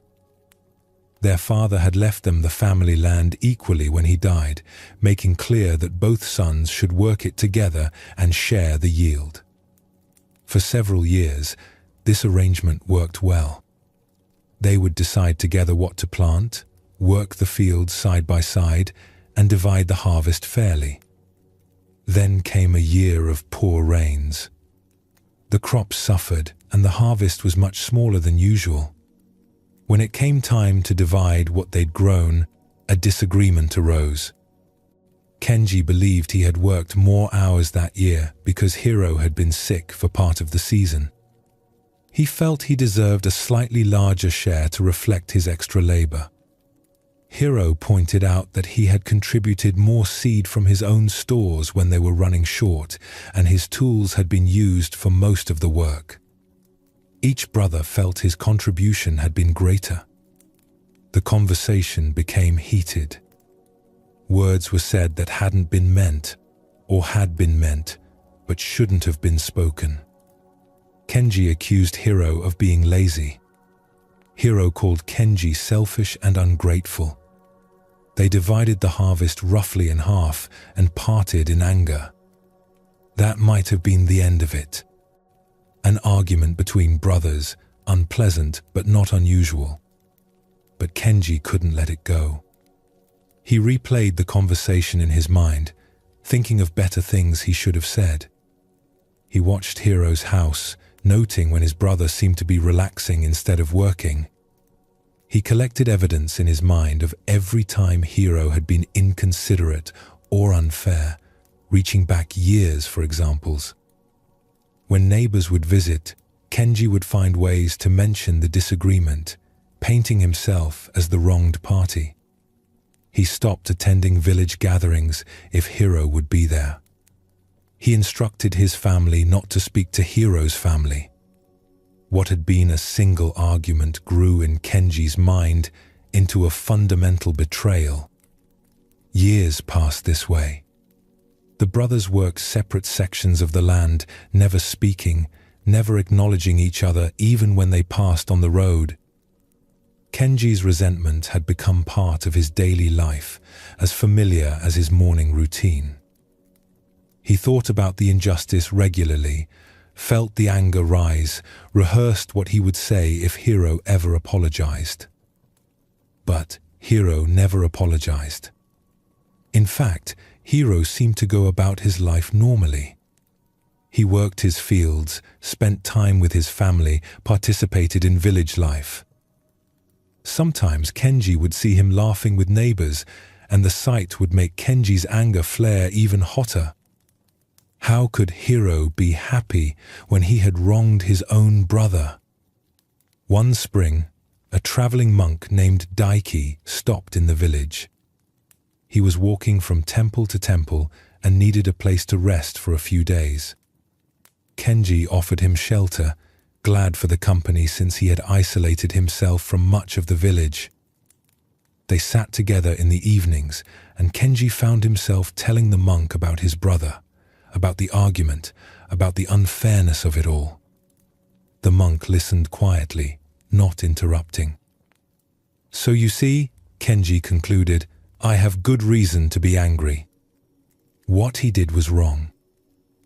"Perhaps it was," the monk said. "But tell me, how is your life these days?" "What do you mean? Are you happy? Do you sleep well? Do you enjoy your work?" Kenji paused. Now that he thought about it, he wasn't happy. He often lay awake at night, thinking about Hiro. His work in the fields felt lonely and bitter. He had distanced himself from friends and neighbors in his anger. Even time with his own family was colored by his resentment. "Not particularly," he admitted. "And your brother? How does he seem?" "He seems fine," Kenji said with some bitterness. "That's what makes it worse. He wronged me and he's fine." The monk was quiet for a moment. "So he wronged you once, several years ago. And since then, you've been punishing yourself daily by carrying anger toward him. Does that seem wise?" "I'm not punishing myself. I'm holding him accountable." "Are you? Does he feel held accountable? Or does he simply go about his life while you sit here, alone, angry, unable to sleep, separated from your community?" Kenji wanted to argue, but he couldn't find the words. What the monk said was uncomfortably true. His resentment toward Hiro wasn't affecting Hiro at all. It was only affecting himself. "But I can't just forget what he did." "I'm not suggesting you forget. I'm asking whether you want to continue carrying this weight. Not because Hiro deserves your forgiveness, but because you deserve peace." Over the next few days, Kenji thought about this. He began to notice how often his mind turned to thoughts of Hiro, to the old argument, to his list of grievances. He saw how much energy he was spending on this resentment. Energy that could have gone into enjoying his work, his family, his life. he realized something uncomfortable. The argument with Hiro had lasted perhaps an hour, but he had been having that argument in his mind every day for years. Hiro had hurt him once. Kenji had been hurting himself thousands of times since, replaying it endlessly. One morning, Kenji woke and made a decision. He didn't want to carry this anymore. Not because Hiro deserved forgiveness, but because he himself deserved freedom from this constant anger. He walked to Hiro's house. His brother saw him coming and stood in the doorway, uncertain. "I came to say I'm done with this," Kenji said. "The argument we had, the anger between us, I'm done carrying it." Hiro was quiet for a moment. "I've wanted to speak to you many times over the years. I was wrong in some of what I said that day. I was angry and spoke harshly." "I was wrong too," Kenji admitted. "But more than that, I was wrong to hold on to it for so long. I've wasted years on this." They didn't fall into each other's arms like brothers in a story. The reunion was quiet and somewhat awkward. Years of separation couldn't be undone in a moment. But something had changed. The weight Kenji had been carrying was gone. In the weeks that followed, Kenji noticed the difference. He slept better. His work felt lighter. He rejoined village gatherings. He smiled more easily. His family commented that he seemed more present, more himself. His relationship with Hiro slowly rebuilt over time. It never went back to exactly what it had been before the argument, but it became something real again. They would help each other during busy seasons. They would share a meal occasionally. They were brothers again, imperfectly but genuinely. Years later, when Kenji was an old man, younger villagers would sometimes ask him for advice about conflicts and grudges. He would tell them about the years he spent angry at his brother. "I thought I was punishing him," he would say. "But I was only punishing myself. The day I let go of that resentment was the day I got my life back. Not because Hiro deserved my forgiveness, but because I deserved peace." Kenji's story shows something we all do in smaller or larger ways. Someone hurts us, and instead of feeling the hurt and letting it pass, we hold on to it. We keep the wound fresh by replaying it, by building a case against the other person, by staying angry year after year. The original hurt was real. Hiro had said harsh things. The argument was genuinely painful. But Kenji then took that single painful event and turned it into years of ongoing suffering. Not because he had to, but because he didn't realize he had a choice. Notice that letting go wasn't about deciding that Hiro was right or that the argument didn't matter. It was about recognizing that the resentment was hurting Kenji more than anyone else. The monk's question was simple and direct. Is this making your life better or worse? When Kenji looked honestly at that question, the answer was clear. The resentment was making him lonely, bitter, unable to sleep, cut off from his community. Hiro was living his life normally while Kenji suffered. The punishment wasn't landing where Kenji thought it was. This is what resentment does. It feels like we're holding the other person accountable, maintaining our dignity, refusing to let them off the hook. But actually, we're just carrying a heavy stone everywhere we go, and the other person usually doesn't even notice. Sometimes the hurt goes deeper than an argument between brothers. Sometimes the injury is serious, the betrayal real, the damage lasting. But even then, the question remains, who suffers from carrying this resentment? In a town near the coast, there was a merchant named Fumio who owned a small trading business. He had built it carefully over many years, developing relationships with suppliers and customers, earning a reputation for fair dealing and quality goods. Fumio had a business partner, a man named Takeshi, who handled the accounting and arrangements while Fumio managed relationships and travel. They had worked together for a decade, and Fumio considered Takeshi a friend as well as a partner. One season, Fumio took a long trip to establish new trade connections in the north. He was gone for several months. When he returned, he discovered that Takeshi had been stealing from the business. Not small amounts, but substantial sums over a long period. Takeshi had been keeping a separate set of books, showing Fumio records that made it look like the business was barely profitable while actually pocketing a large portion of the earnings. When confronted, Takeshi showed no remorse. He claimed he deserved the extra money, that he did more work than Fumio realized, that Fumio was gone too often to understand the business anymore. He left the partnership and moved to another town, taking with him money that legally belonged to both of them. Fumio was devastated. He had trusted Takeshi completely. The betrayal felt personal and profound. And the financial loss was serious, threatening the business he had worked so hard to build. In the months that followed, Fumio thought about Takeshi constantly. He would lie awake at night, imagining confrontations, planning revenge, wishing for Takeshi to suffer as he was suffering. He told the story to anyone who would listen, describing Takeshi's betrayal in bitter detail. He sent letters to merchants in the town where Takeshi had moved, warning them about his former partner. The anger consumed him.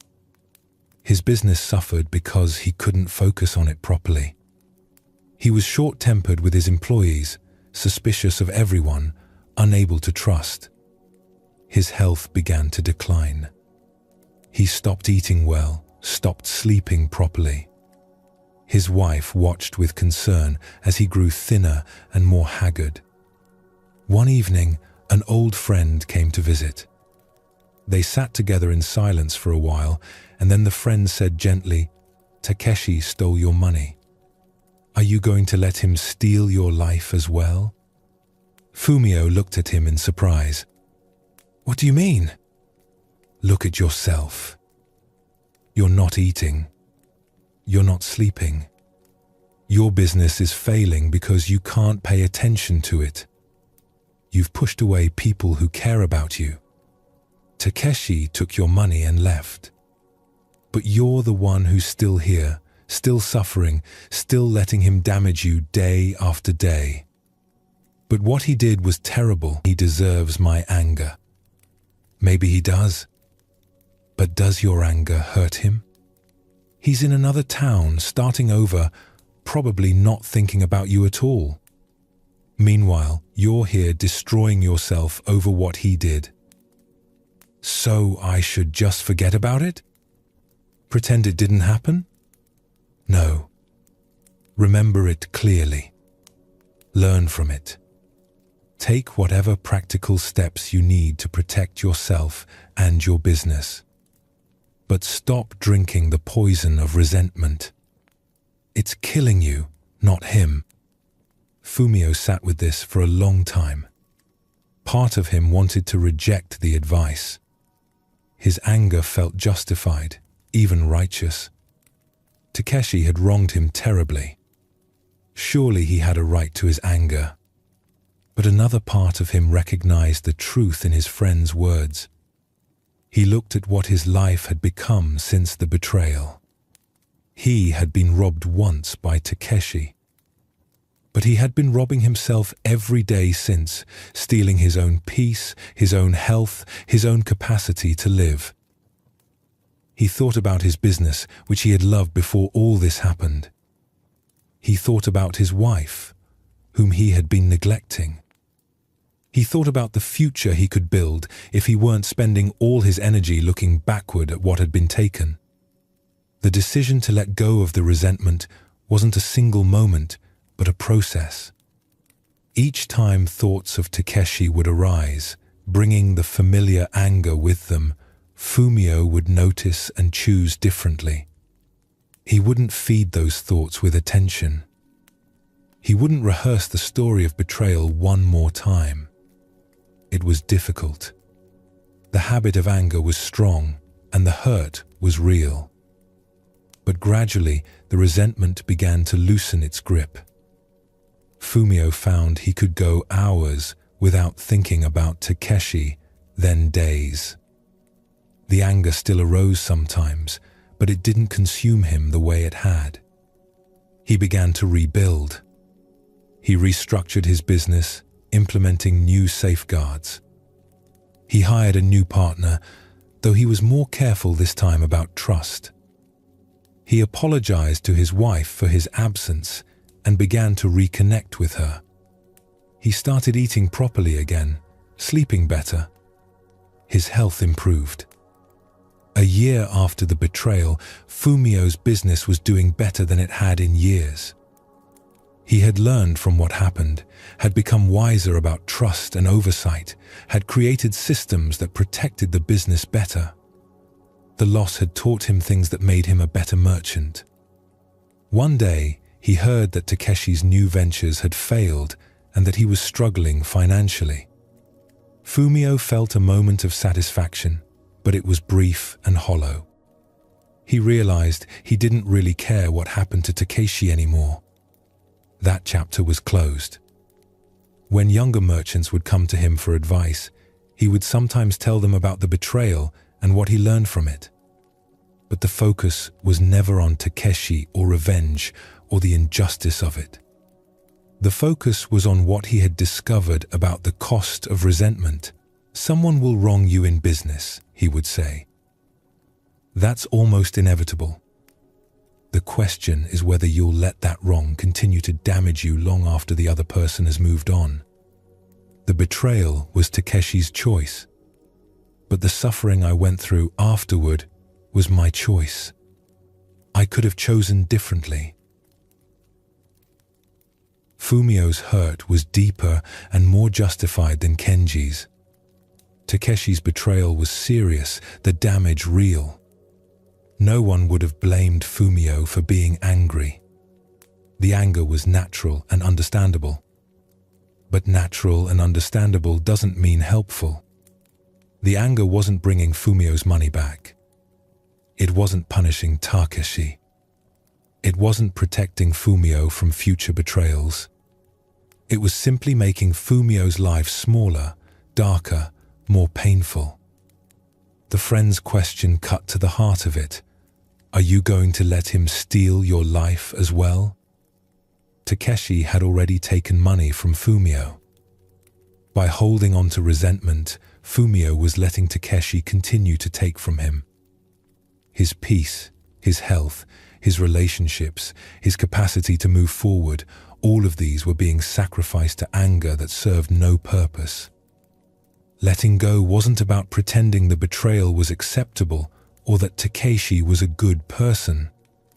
Fumio learned from what happened. He changed his practices. He became wiser. But he stopped carrying the emotional weight of the betrayal as a daily burden. Both Kenji and Fumio discovered the same truth. Resentment is a fire we hold in our own hands. We think we're directing it at someone else, but we're the ones getting burned. The other person, whether they wronged us accidentally or deliberately, whether the hurt was small or large, is usually off living their life. We're the ones who remain stuck, replaying old injuries, unable to move forward.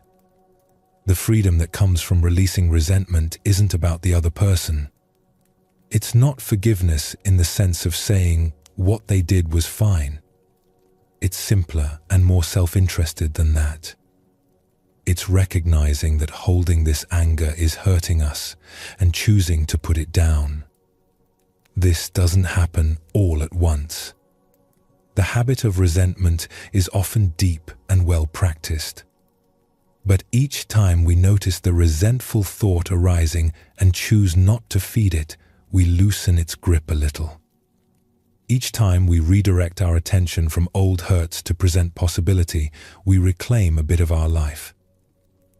The person who wronged us may never apologize, may never suffer consequences, may never even realize the impact of their actions. That's not within our control. But whether we continue to suffer over what they did, that's entirely up to us. As you rest tonight, you might notice if you're carrying resentment toward anyone. Not to judge yourself for it, but simply to see it. And to ask yourself honestly, is carrying this making my life better? Is this weight worth bearing? Not what the other person deserves, but what you deserve. Do you deserve peace, or do you deserve to keep suffering over something that's already done? The answer, when we look clearly, is almost always obvious. And sometimes that clarity is the first step toward finally putting down what we never needed to carry in the first place. Most of us spend very little time in the present moment. We're here physically, but our attention is elsewhere.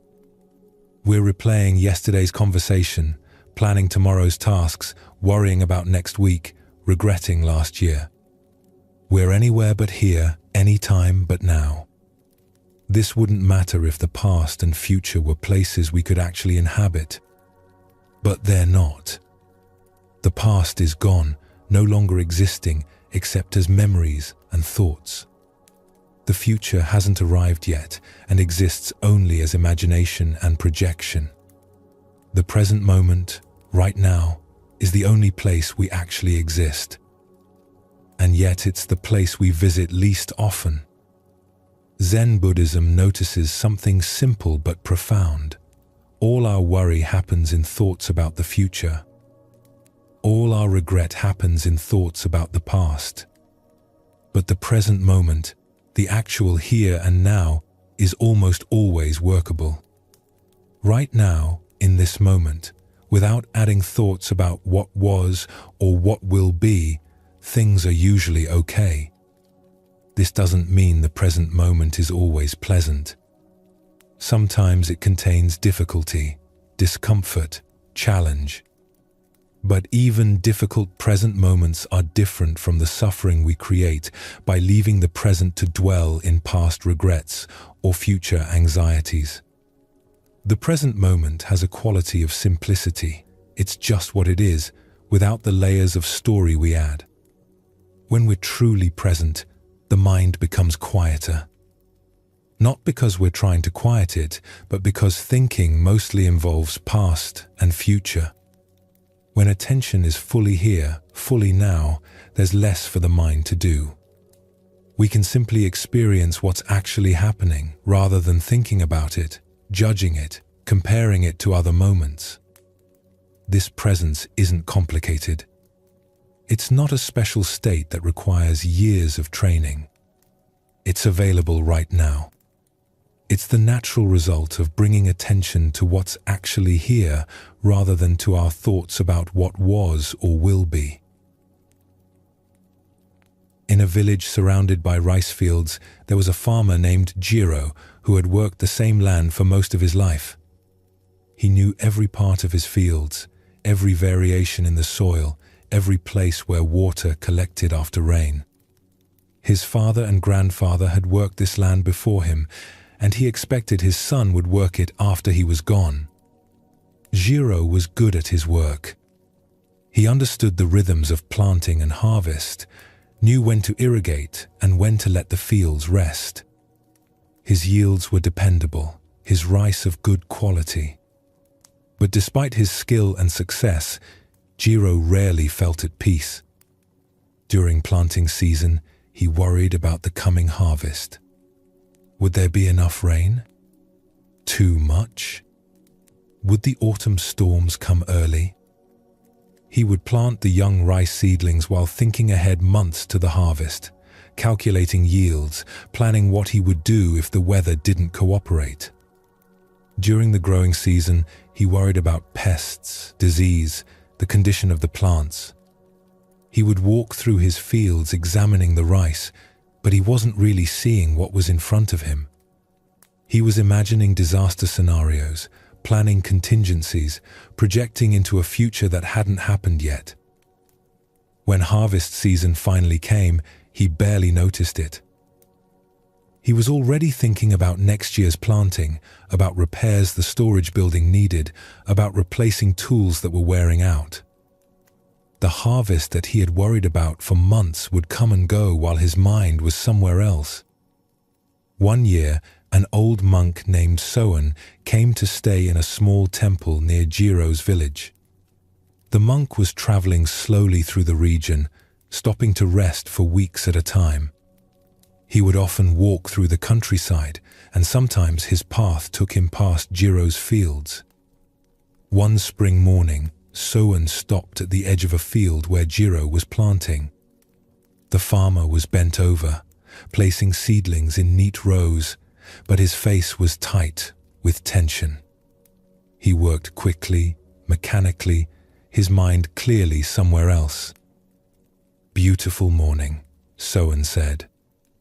Jiro looked up, surprised. "Yes, I suppose so."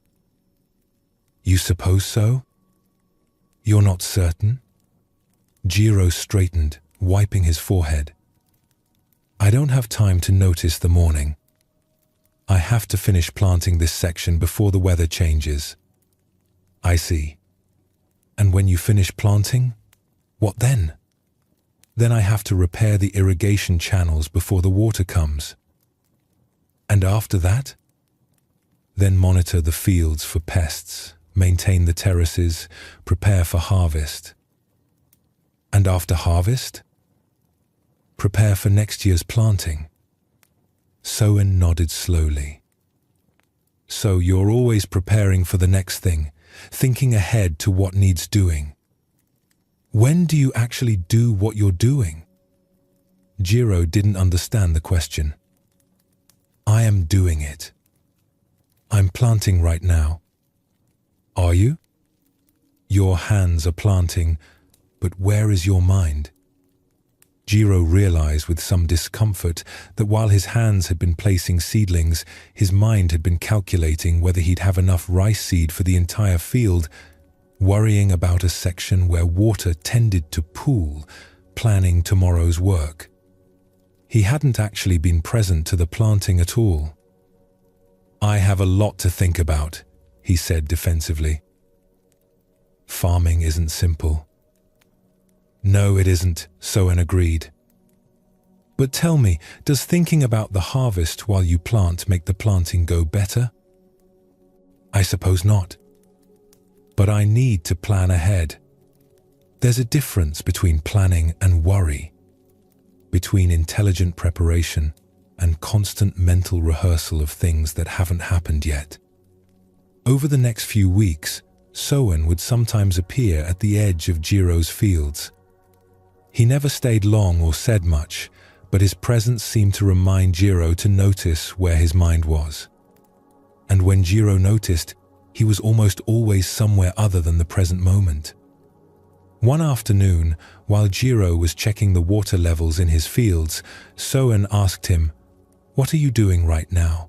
"Checking the water," Jiro replied. "And how does the water look?" Jiro realized he didn't know. He had been walking along the irrigation channels, but he hadn't really been looking at the water. He had been thinking about whether it would rain later in the week, calculating how many days until he'd need to irrigate again, worrying about a section of channel that needed repair. "I don't know," he admitted. "I wasn't really looking." "Perhaps look now," Soen suggested. Jiro stopped and actually looked at the water moving through the channel. He saw how it caught the afternoon light, how it made a gentle sound as it flowed, how small plants grew along its edges. These were things he passed every day but never truly saw. When you're checking water but thinking about next week's rain, Soen said, you're missing both. You're not really checking the water, and you can't actually know about next week's rain. You're simply creating anxiety. This conversation stayed with Jiro. He began to notice how rarely he was actually present to what he was doing. While working, his mind was planning.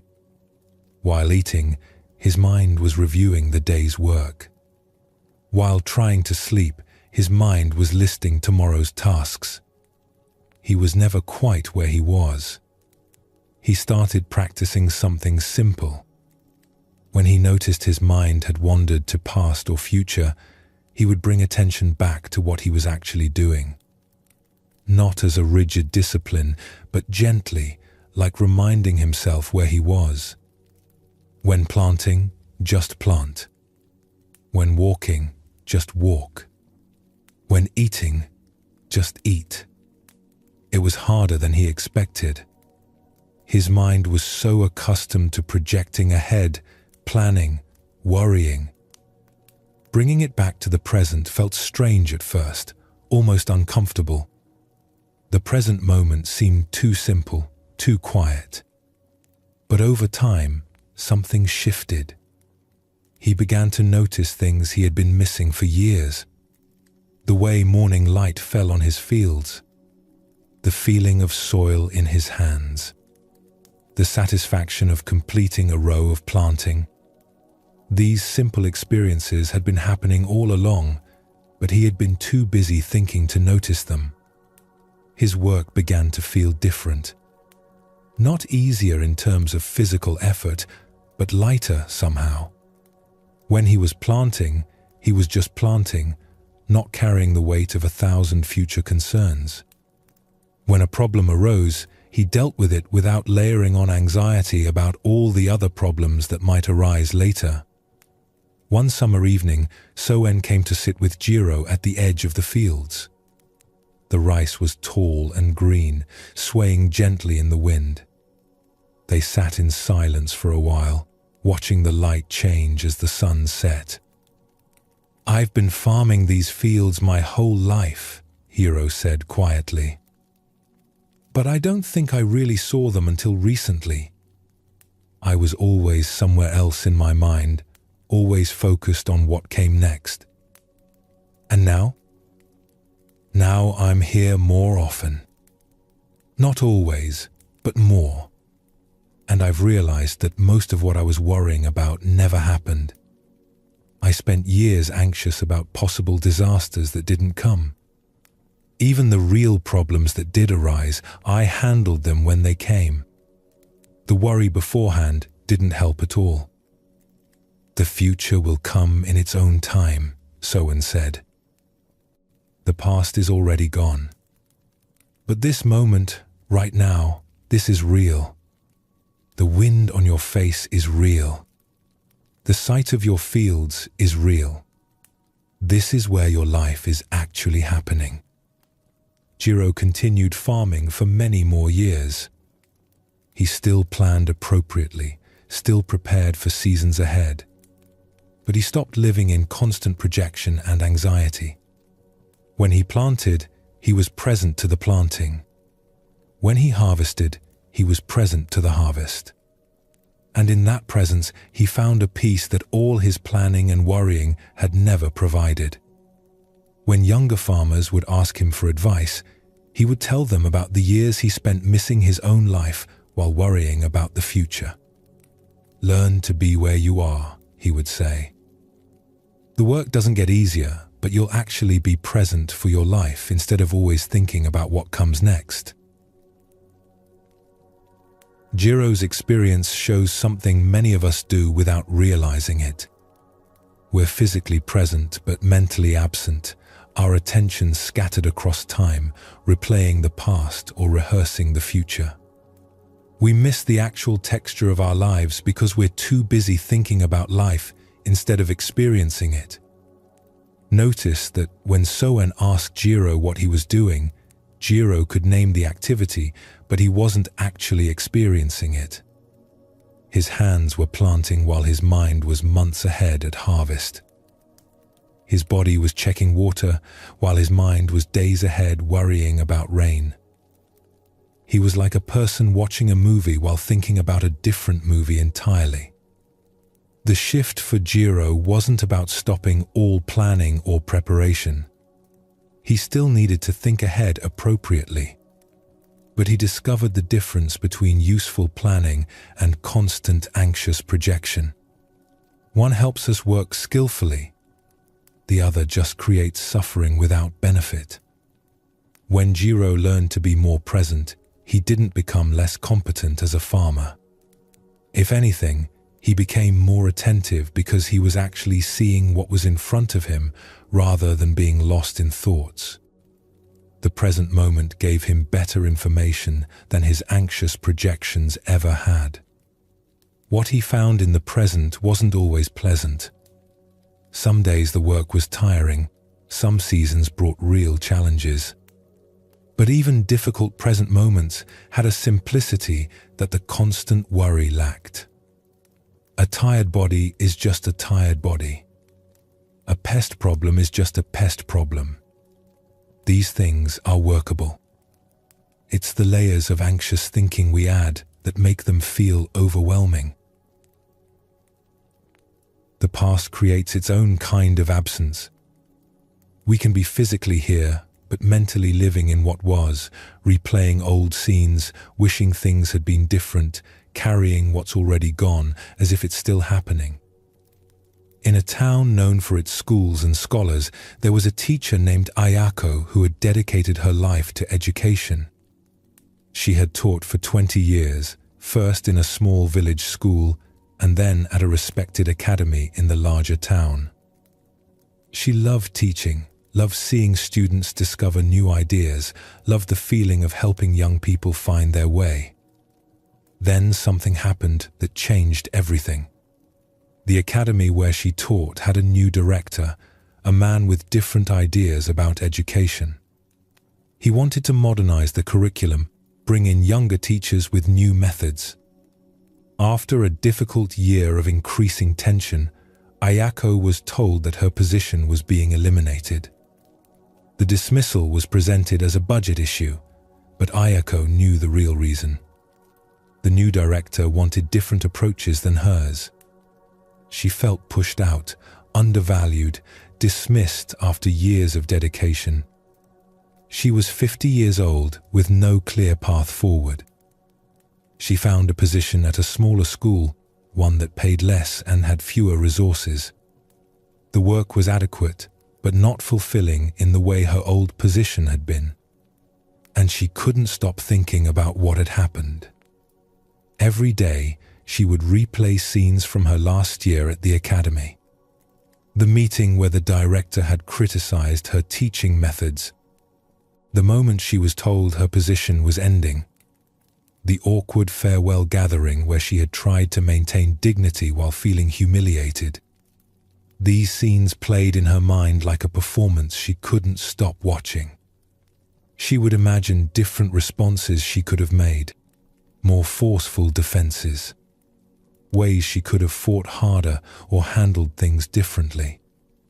In her mind, she revised history constantly, creating versions where things went differently, where she was vindicated, where the director realized his mistake. Her thoughts about the past consumed her. While teaching her current students, she would find herself thinking about her old academy. While preparing lessons, she would compare this small school unfavorably to where she used to work. While trying to sleep, she would replay old conversations, old conflicts, old disappointments. She grew bitter. Her teaching began to suffer because she wasn't fully present to it.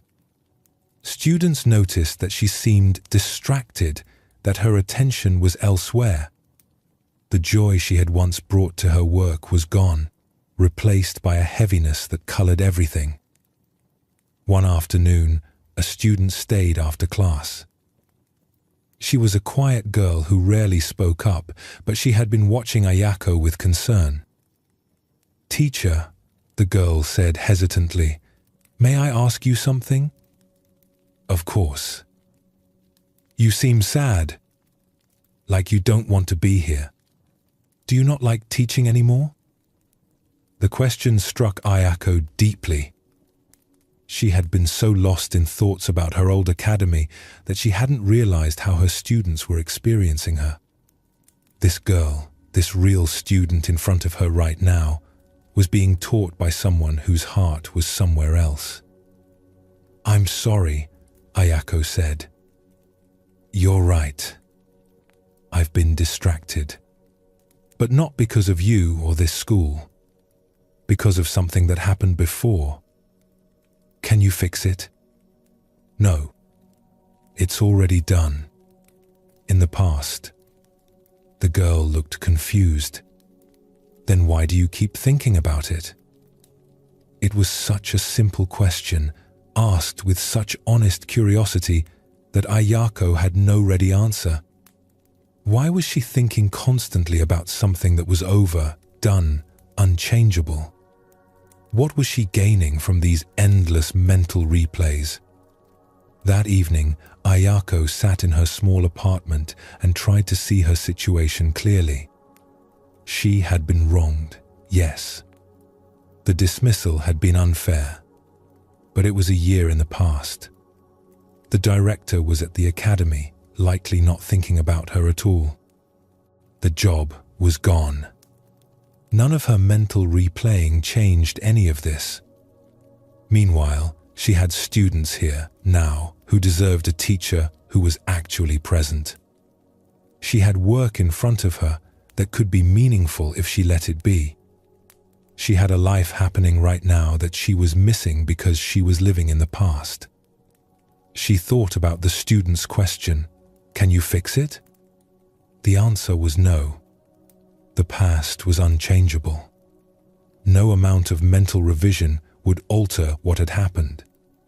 She was spending her present energy trying to change something that no longer existed. Over the following weeks, Ayako practiced noticing when her mind went to the past. It happened often, sometimes dozens of times in a single day.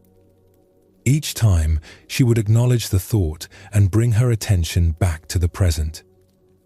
Back to the student in front of her.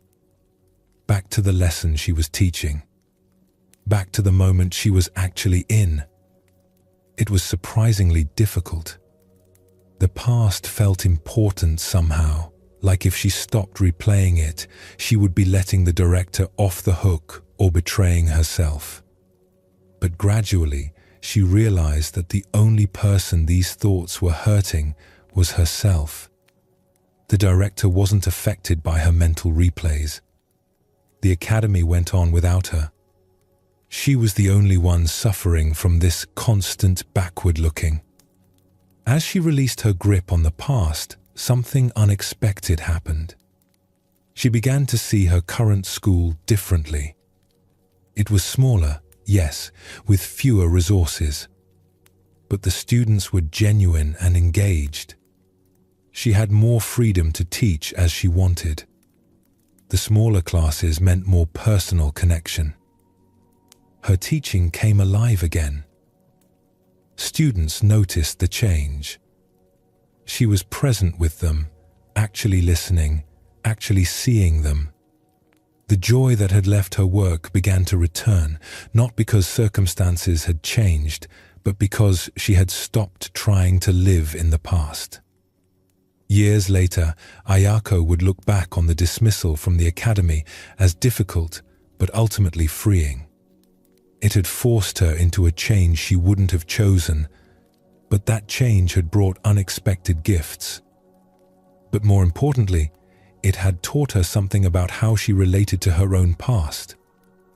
When younger teachers would come to her with their own disappointments and setbacks, she would listen with understanding.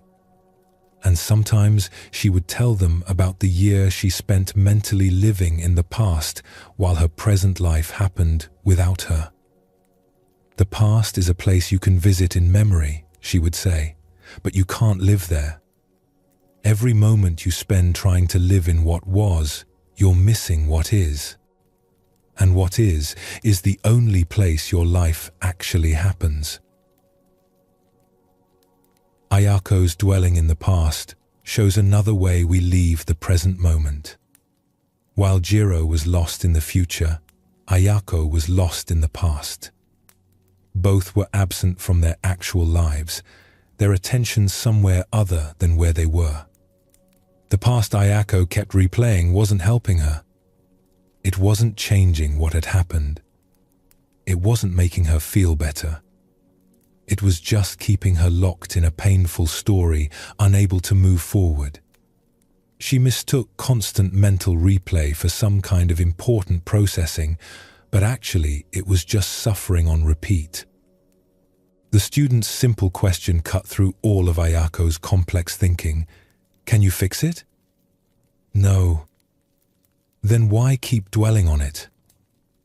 There was no good answer except that it had become a habit, a groove her mind fell into automatically.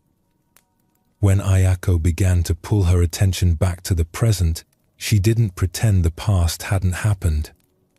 The dismissal was real, the hurt was real. But she stopped trying to live in a time that no longer existed. She stopped letting something that was over continue to damage her present life. What she found in the present wasn't perfect. Her new job was less prestigious, paid less, offered less. But it was real, it was happening now, and when she was actually present to it, it had its own value. The students in front of her were real students who deserved a real teacher, not someone whose attention was constantly elsewhere. Both Jiro and Ayako discovered the same truth from different directions. The present moment is where life actually happens. The past is memory. The future is imagination.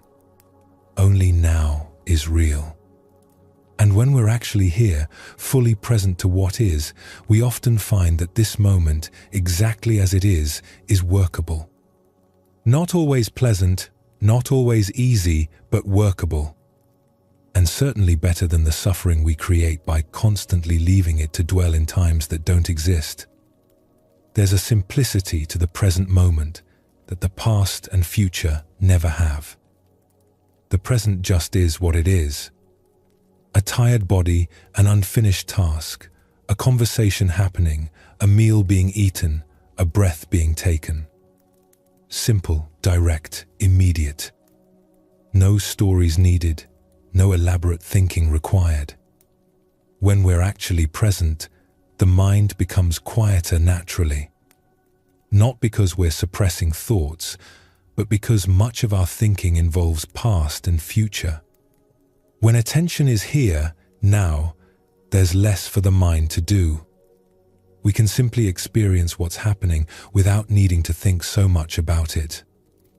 This doesn't mean we never remember the past or plan for the future. We do, when it's useful. But we do it from a foundation of presence rather than losing ourselves in time. We remember something when it's relevant, plan something when it's needed, and then return to now. The present moment becomes home, and past and future become places we visit briefly rather than where we live. As you settle into rest tonight, notice where your attention goes. Does it drift to tomorrow's concerns? Does it replay today's events? Does it wander to old memories or future worries? Each time you notice it has left the present, you can gently bring it back. Just this moment, just this breath, just this simple reality of being here, now, exactly as you are. The peace that's available in the present moment isn't something you have to create or achieve. It's what's here when you stop leaving. When the mind isn't projecting into imagined futures or replaying unchangeable pasts, there's a natural settling. Not blank emptiness, but simple presence. Just this. Just now. Just here. There's a particular kind of tiredness that comes not from working hard, but from constantly trying to become something other than what we are. We strive to be better, more accomplished, more peaceful, more enlightened. We're always reaching for the next level, the next achievement, the next version of ourselves that will finally be enough. This striving feels virtuous. We call it self-improvement, growth, development. We believe that if we just try hard enough, work consistently enough, push ourselves far enough, we'll arrive at some state where we can finally rest, where we'll be complete, where we'll be acceptable. But Zen Buddhism notices something about this endless striving. It never actually leads to rest. Each goal achieved simply reveals another goal beyond it. Each level reached shows another level above. The finish line keeps moving because we keep moving it. We've created a race that has no end, and we're exhausting ourselves running it.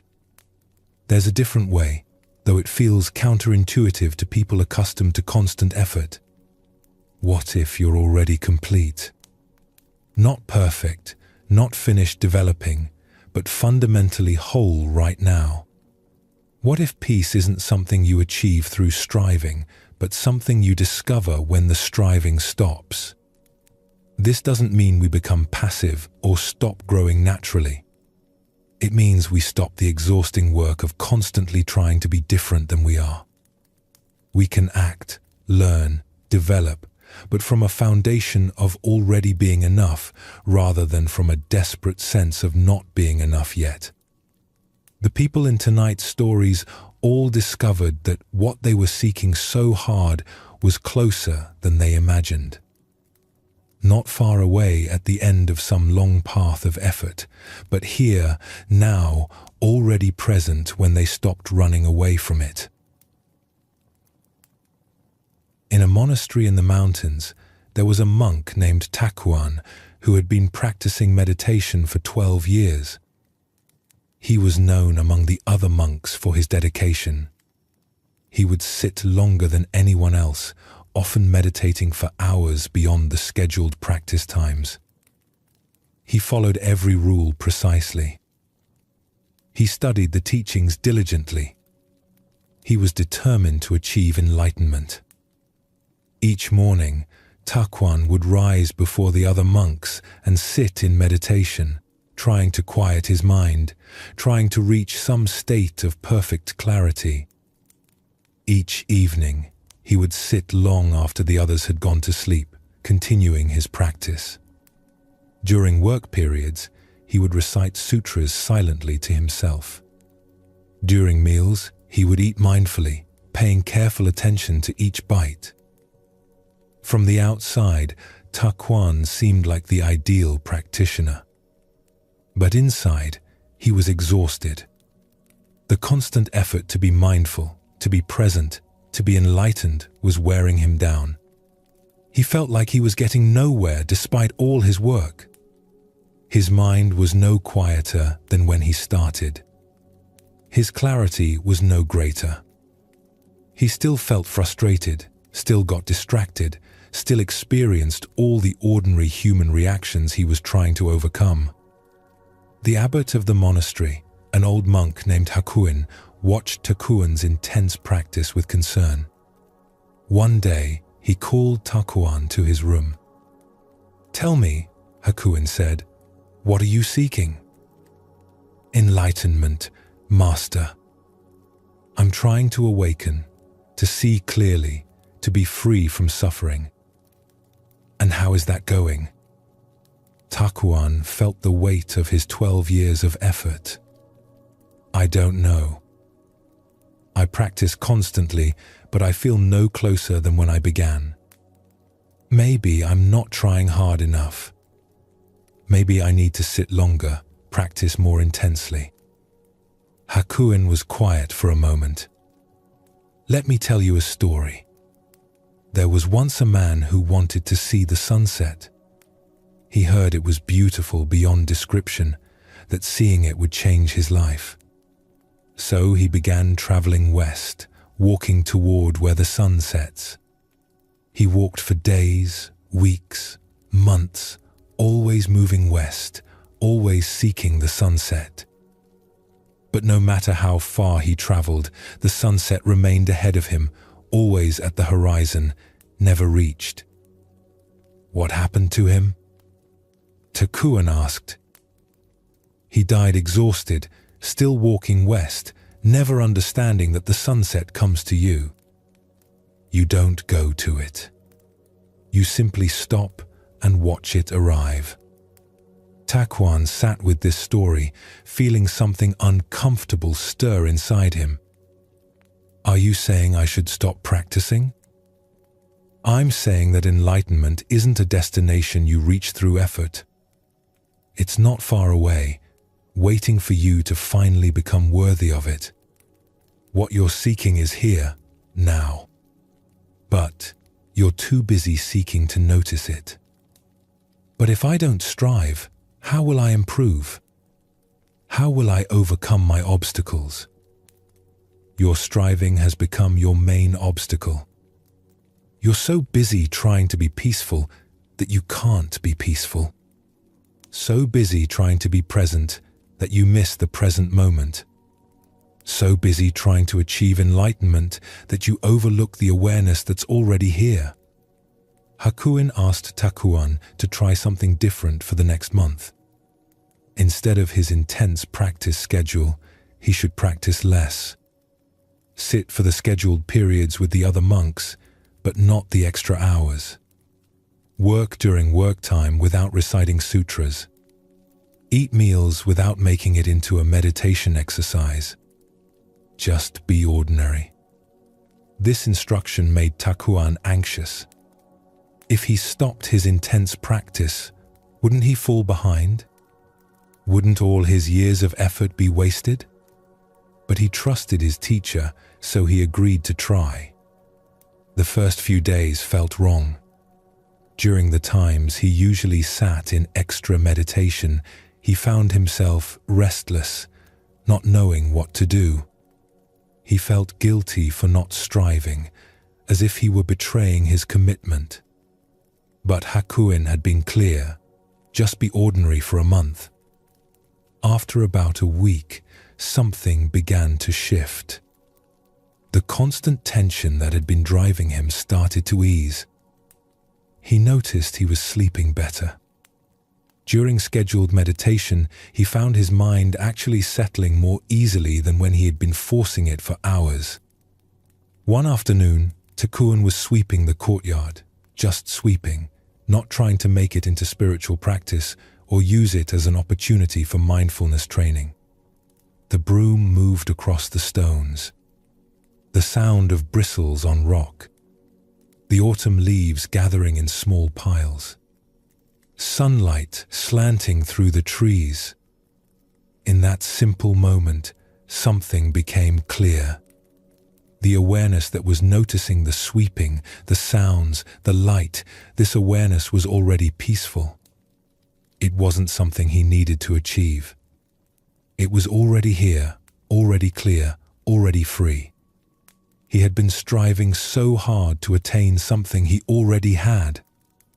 He stopped sweeping and stood still, the broom in his hands. The noticing continued. Breath moving. Sounds present. The simple fact of being aware. This had been here all along, through all his years of intense practice. He just hadn't been able to see it because he was too busy trying to get somewhere else. That evening, Takuan went to see Hakuin. I think I understand, he said quietly. I've been like that man walking west, trying to reach something that can only come when I stop walking. Yes. And the awareness I was seeking, it's already here.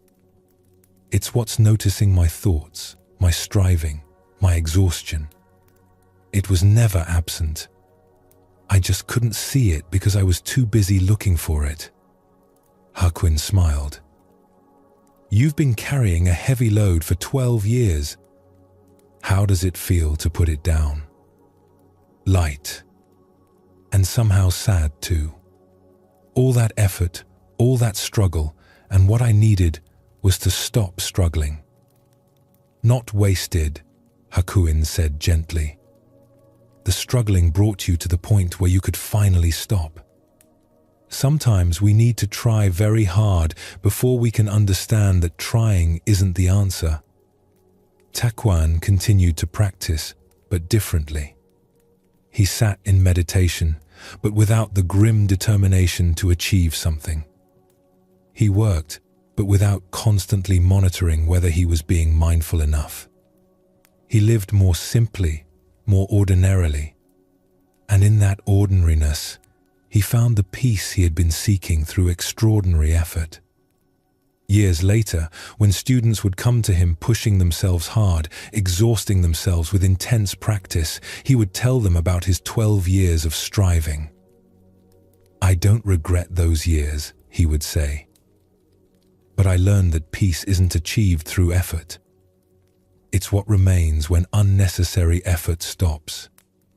You can't force yourself into freedom. You can only stop forcing and discover the freedom that's already here." Takuan's story shows how striving can become its own obstacle.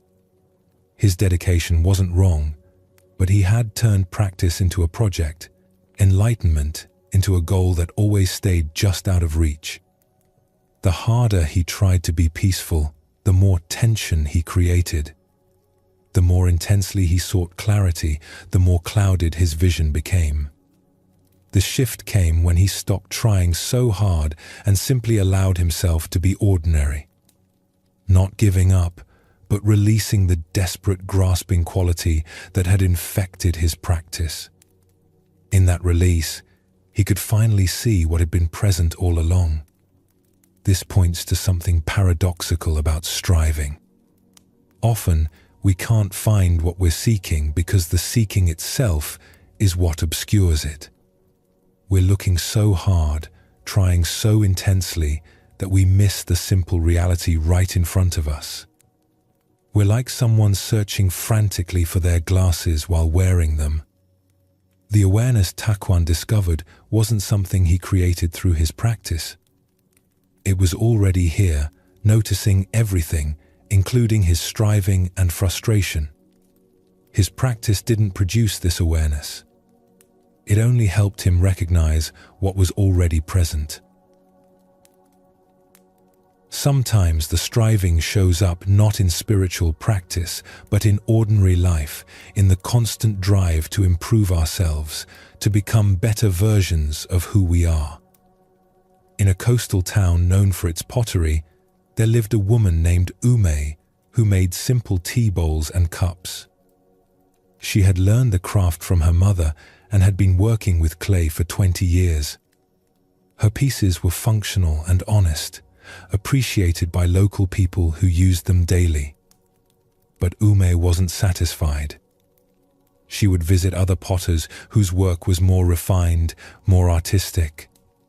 She would see their elegant forms and sophisticated glazes and feel inadequate. She began taking every class available, learning new techniques, studying different traditions. She would work late into the night trying to improve her skills.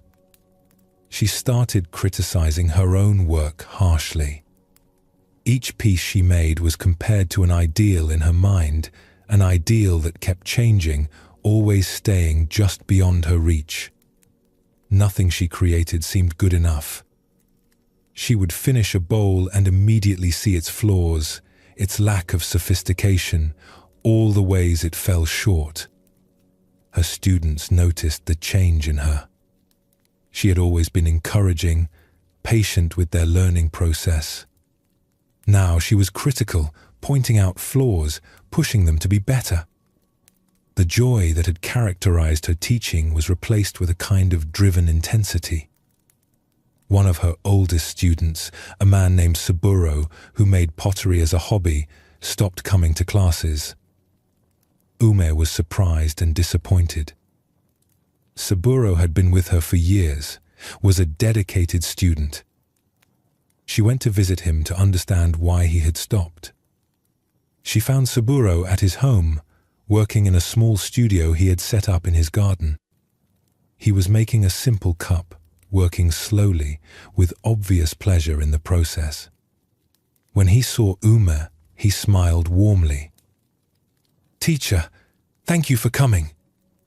Please sit.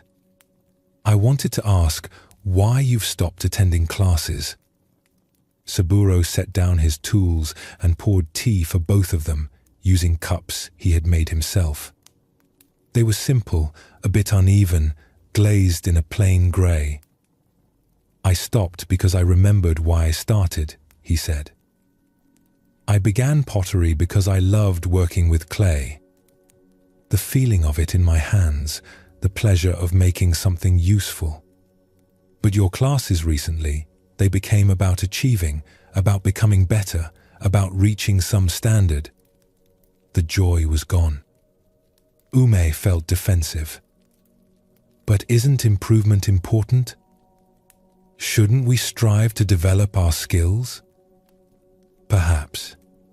But I'm a rice merchant, not a master potter. I make pottery because it brings me peace. When it becomes another area of life where I'm not good enough, where I'm constantly striving to be better, it stops being peaceful. It becomes just more work." He picked up one of his simple grey cups. "I know this isn't sophisticated. I know it's not as refined as what you make or what other potters create. But I made it with my own hands, and it holds tea perfectly. For me, that's enough." Ume looked at the cup. It was plain, yes, but there was something honest about it. Something peaceful. She thought about her own work, about the sophisticated pieces she had been trying to create. They were technically better than what Saburo made, but had any of them been made with the simple contentment she saw in this humble cup? She realized something uncomfortable. She had been making pottery to prove something, to achieve something, to become someone more skilled. Saburo was making pottery because he enjoyed making pottery. She was striving. He was simply doing. "When did I lose that?" she asked quietly. "When did I stop enjoying the clay and start using it to chase some idea of who I should be?" Saburo poured more tea. "I think it happened gradually. You're very skilled, much more than me. But maybe that skill became a burden. Maybe you started thinking you should always be more skilled, always improving, always reaching higher." After that conversation, Ume began to notice her relationship with her craft. She saw how she had turned it into a constant evaluation, a never-ending project of self-improvement. She never just made pottery anymore. She was always trying to make better pottery, trying to achieve something, trying to prove something. She thought about when she had started 20 years ago. Back then, she had been content to make simple things. The pleasure had been in the making itself, in the feel of clay responding to her hands, in the satisfaction of creating something useful. When had that simple pleasure been replaced by this driven striving? She decided to try something different. For 1 month, she would make only the simplest pieces. Basic bowls and cups, nothing sophisticated or showy. And she would try to do it the way Saburo did, for the simple pleasure of working with clay rather than to achieve any particular result. The first week was difficult. Her mind kept criticizing the simple pieces. They were boring, basic, nothing special. She should be challenging herself, trying new things, developing her skills. But she stayed with the practice. By the second week, something began to soften. She noticed she was enjoying the work again. The feel of clay centering on the wheel. the way water helped her hands shape the form, the smell of earth. These simple pleasures had been there all along, but she had been too focused on achieving to notice them. She made dozens of simple bowls. Some came out well, some didn't. But she found she didn't care as much about the results. The pleasure was in the making. And interestingly, without trying so hard, her work began to have a quality it had lacked during her period of intense striving. A kind of ease, a simplicity that came from not forcing. Saburo came back to her classes. He noticed the change immediately. "You seem different," he said. "More like when I first started studying with you." "I am different. Or maybe I'm the same as I was before I started trying so hard to be different." She laughed at the confusion of the sentence. "I've been exhausting myself trying to become a better potter. I forgot that I was already a potter. That was enough." Years passed. Ume continued to develop her skills, continued to learn and grow. But the desperate quality was gone. She wasn't running towards some imagined version of herself that would finally be acceptable. She was simply working with clay, day by day, finding satisfaction in the work itself rather than in some future achievement. When students would push themselves too hard, criticizing their work harshly, she would tell them about her conversation with Saburo, about the month she spent making simple bowls, about discovering that striving can become a way of never being satisfied with where you are. "Skill develops naturally when you practice," she would say. "But if you're always focused on becoming more skilled, you miss the pleasure of the skill you already have. You miss the simple satisfaction of making something with your own hands. The striving keeps you always somewhere else, always in the future, never here where the clay actually is." Ume's experience shows another face of striving. She was good at pottery, but being good wasn't enough. She needed to be better, then better still. The goal kept receding because she kept moving it. Each level of skill achieved simply revealed another level to strive for. What she found in that month of simple work wasn't that skill doesn't matter. It's that the constant striving to be more skilled had separated her from the direct experience of making pottery. She was so focused on becoming that she couldn't simply be. Saburo's contentment came from a different place. He wasn't trying to be a master potter. He was enjoying being someone who makes pottery. The difference between those two orientations is vast. One involves constant dissatisfaction and striving.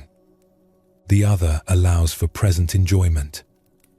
Notice that when Ume released the driven quality, her work actually improved. Not because she was trying harder, but because she was trying less hard. The striving had been creating tension that showed in her work. When she relaxed into simple making, something more genuine could emerge. Both Takuan and Ume discovered that what they were seeking wasn't far away, requiring years more effort to reach. It was here, in the present moment, available when the seeking stopped. Takuan found the awareness he was pursuing in intense meditation when he allowed himself to just sweep the courtyard. Ume found the satisfaction she was chasing through technical mastery when she returned to making simple bowls with presence. This is what Zen Buddhism points to again and again. The constant striving to be somewhere other than where we are creates the very dissatisfaction it's trying to solve. We think we'll finally be at peace when we achieve the next goal, reach the next level, become the next version of ourselves. But that peace is always postponed, always just ahead. What if you're already enough? Not perfect, not finished developing, but fundamentally complete right now?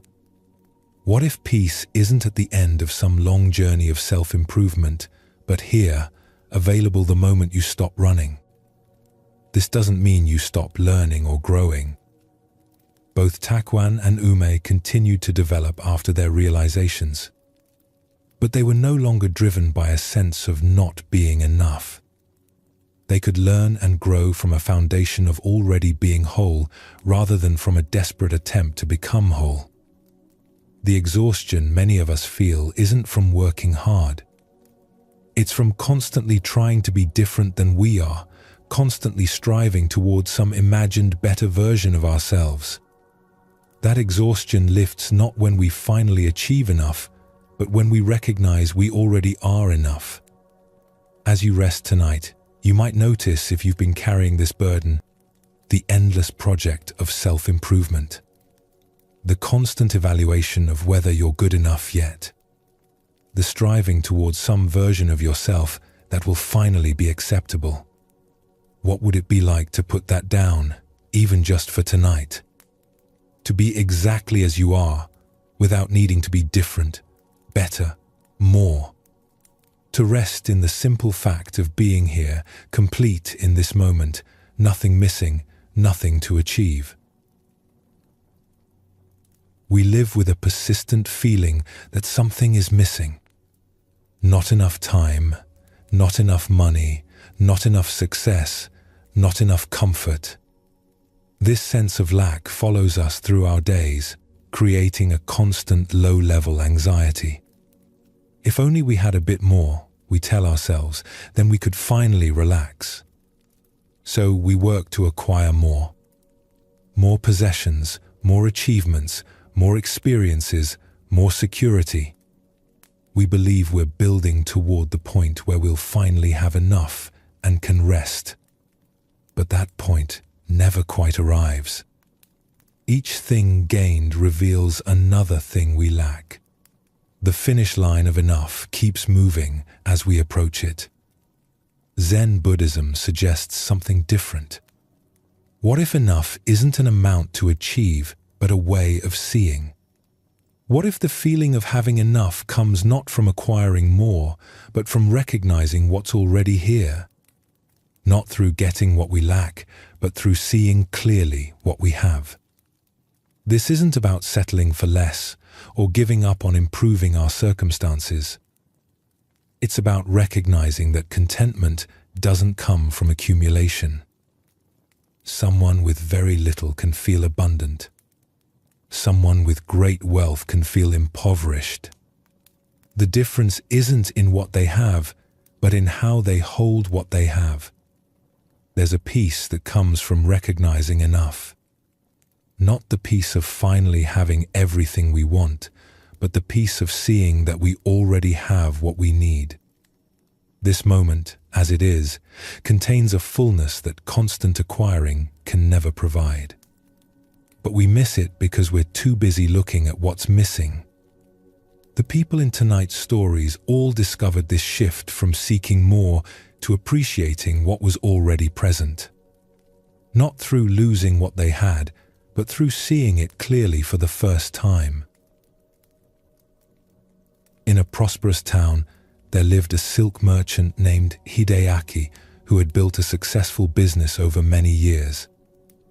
He owned a large house, wore fine clothing, ate well, and had servants to manage his household. By any measure, he was wealthy and comfortable.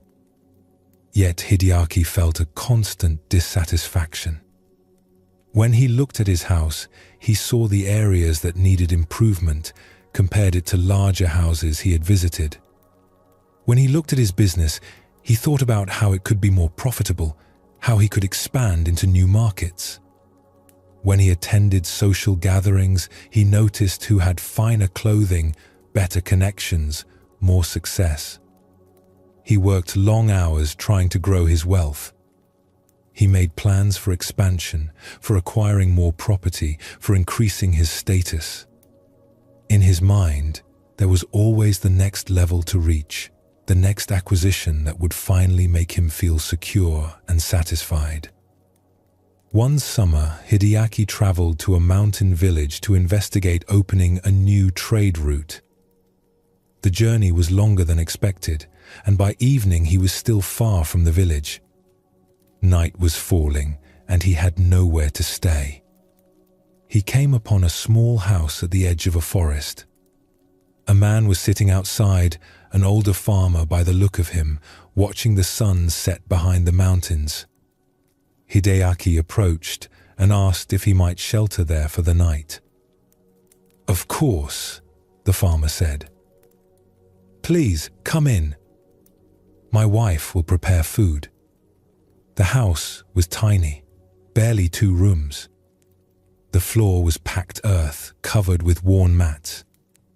The walls were simple wood, gaps visible where the boards didn't quite meet. The furnishings were minimal. A low table, a few cushions, cooking pots by the fire. The farmer's wife served them a simple meal: rice, pickled vegetables, miso soup. They ate by the light of a single oil lamp. After the meal, Hideaki felt obliged to make conversation, though he found the poverty of the place uncomfortable. "Have you lived here long?" he asked. "My whole life," the farmer replied. "My father built this house. My son will inherit it when I'm gone. It must be difficult, living so simply. Do you not wish for more?" The farmer looked genuinely puzzled by the question. "More what?"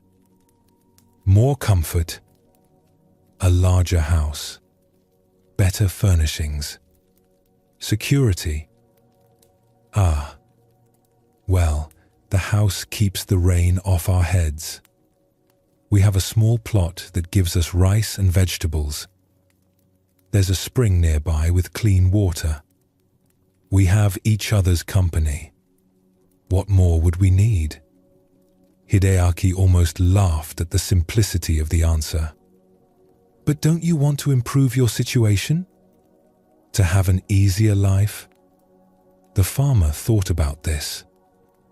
"I suppose the house could be larger, but then we'd have more rooms to heat in winter, more space to clean. My life is already easy enough. I work in the morning, rest in the afternoon, share meals with my wife. In the evening, we sit and watch the mountains. This is a good life." "But what about security? What if you become ill and can't work? Then my neighbors will help as we help them when they need it. We've lived this way for generations. No one in this village goes hungry." Hideaki lay awake that night on the thin mat the farmer had provided, listening to the sounds of the forest outside. He thought about his own house, 10 times the size of this one, filled with fine things.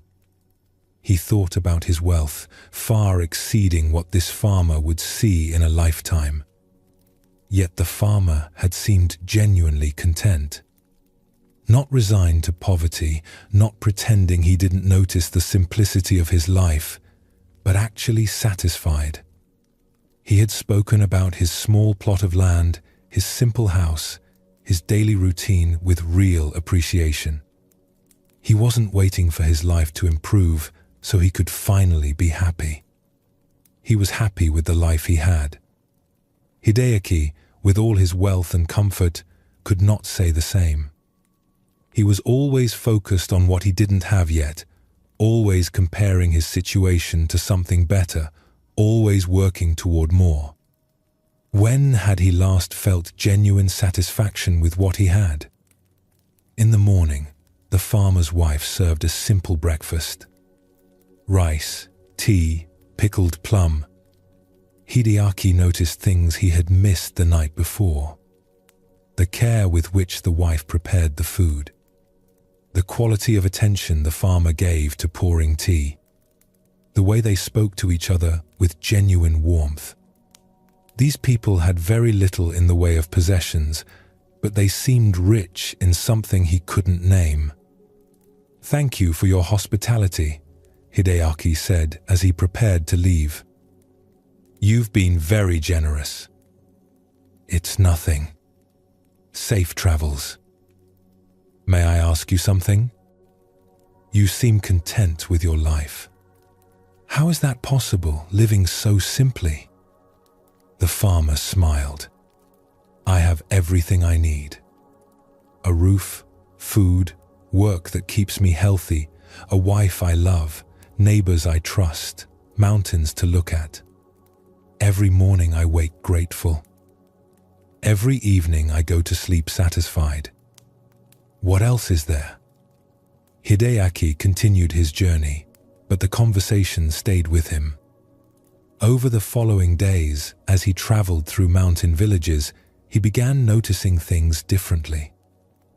People who had very little by his standards, but who seemed to have a quality of contentment he had never achieved despite his wealth.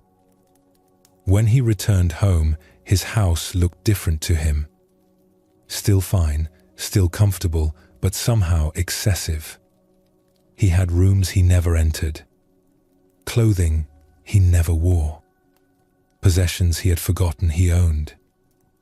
He had been accumulating all this, believing it would bring satisfaction, but it had only brought the burden of maintaining and protecting it. He began to simplify. Not dramatically, not getting rid of everything, but gradually reducing what he owned to what he actually used and valued. As his possessions decreased, he expected to feel a sense of loss. Instead, he felt lighter. He changed how he ran his business. He still worked, still maintained his trade, but he stopped the constant drive to expand, to acquire more, to reach the next level. He had enough. His business provided well for his needs. Why exhaust himself pursuing more? His friends noticed the change and thought he was giving up on ambition. But Hideaki had discovered something they didn't understand. He wasn't giving up. He was arriving. After years of working toward enough, he had realized he had been living in enough all along. He just hadn't been able to see it because he was always looking ahead to more. Years later, when people would ask him about his success, he would tell them about the night he spent in the mountain farmer's house. "I had great wealth," he would say, "but that man was richer than I was. Not in possessions, but in satisfaction. He knew he had enough. I didn't. And that knowing made all the difference. Now I'm wealthy in both ways. I have comfortable means, and I know it's enough. That second wealth is the one that brings peace." Hideaki's experience shows how having more doesn't necessarily create the feeling of having enough.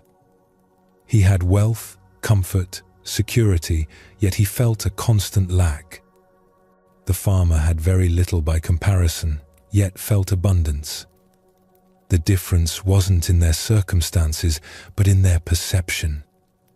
The farmer wasn't pretending his life was easy or denying that more comfort would be pleasant. He simply recognized that what he had was sufficient. His small house did keep the rain off. His plot did provide food. His life did contain real satisfactions. Why spend his energy wishing for more when he could spend it appreciating what was present? Hideaki had been living in a future state of enough that never arrived. When I have this much, then I'll be satisfied. But each goal reached simply revealed another goal beyond it. The enough he was seeking was always just ahead, like the horizon that recedes as you approach it. The shift came not from acquiring more, but from seeing what he already had with clearer eyes. His house was comfortable.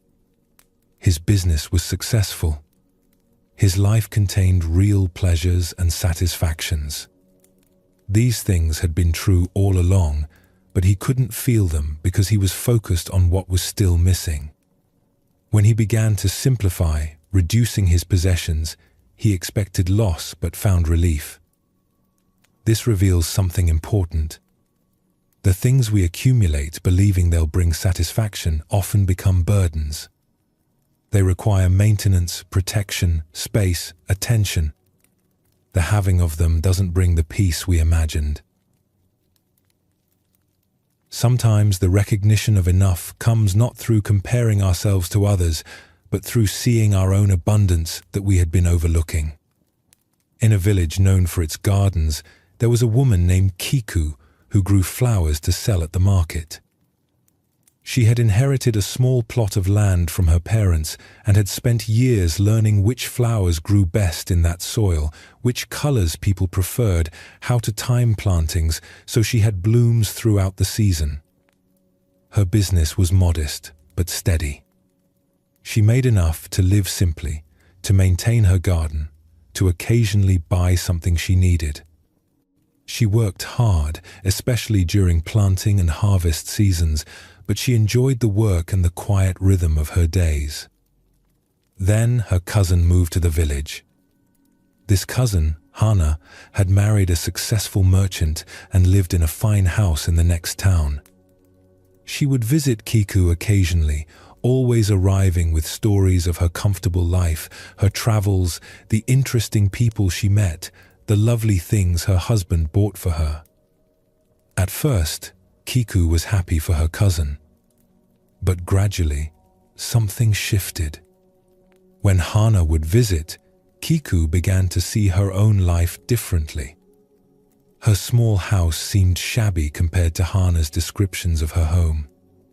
Her simple life seemed boring compared to Hana's travels and social events. Her modest income seemed inadequate compared to Hana's wealth. She began to resent her work. The endless cycle of planting, tending, harvesting, selling.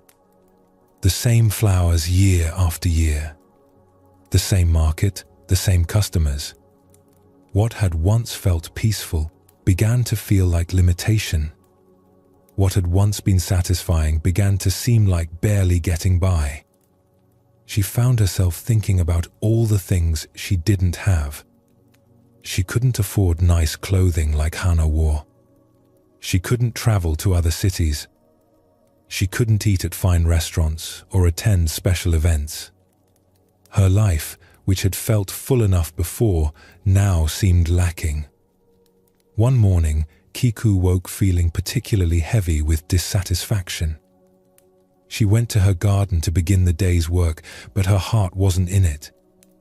She looked at the flowers without really seeing them, thinking instead about Hana's stories from her latest visit, about a festival in the capital, about new silk she had purchased.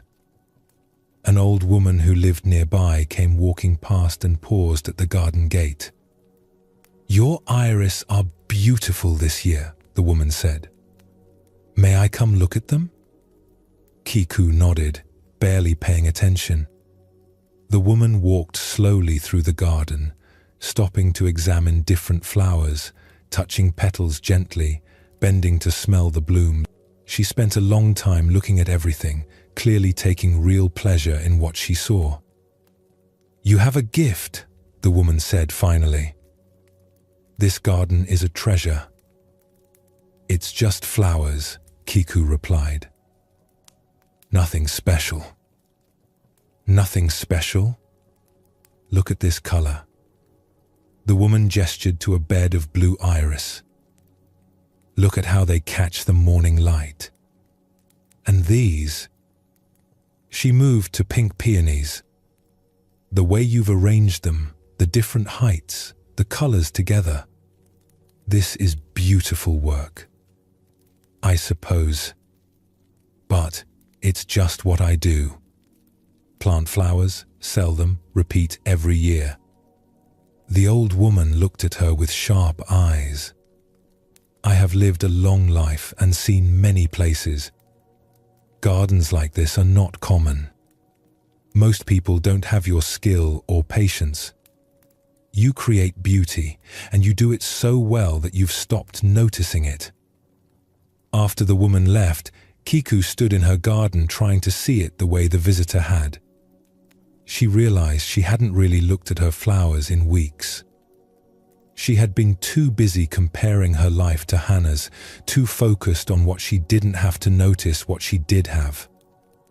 She walked through the garden slowly, the way the old woman had.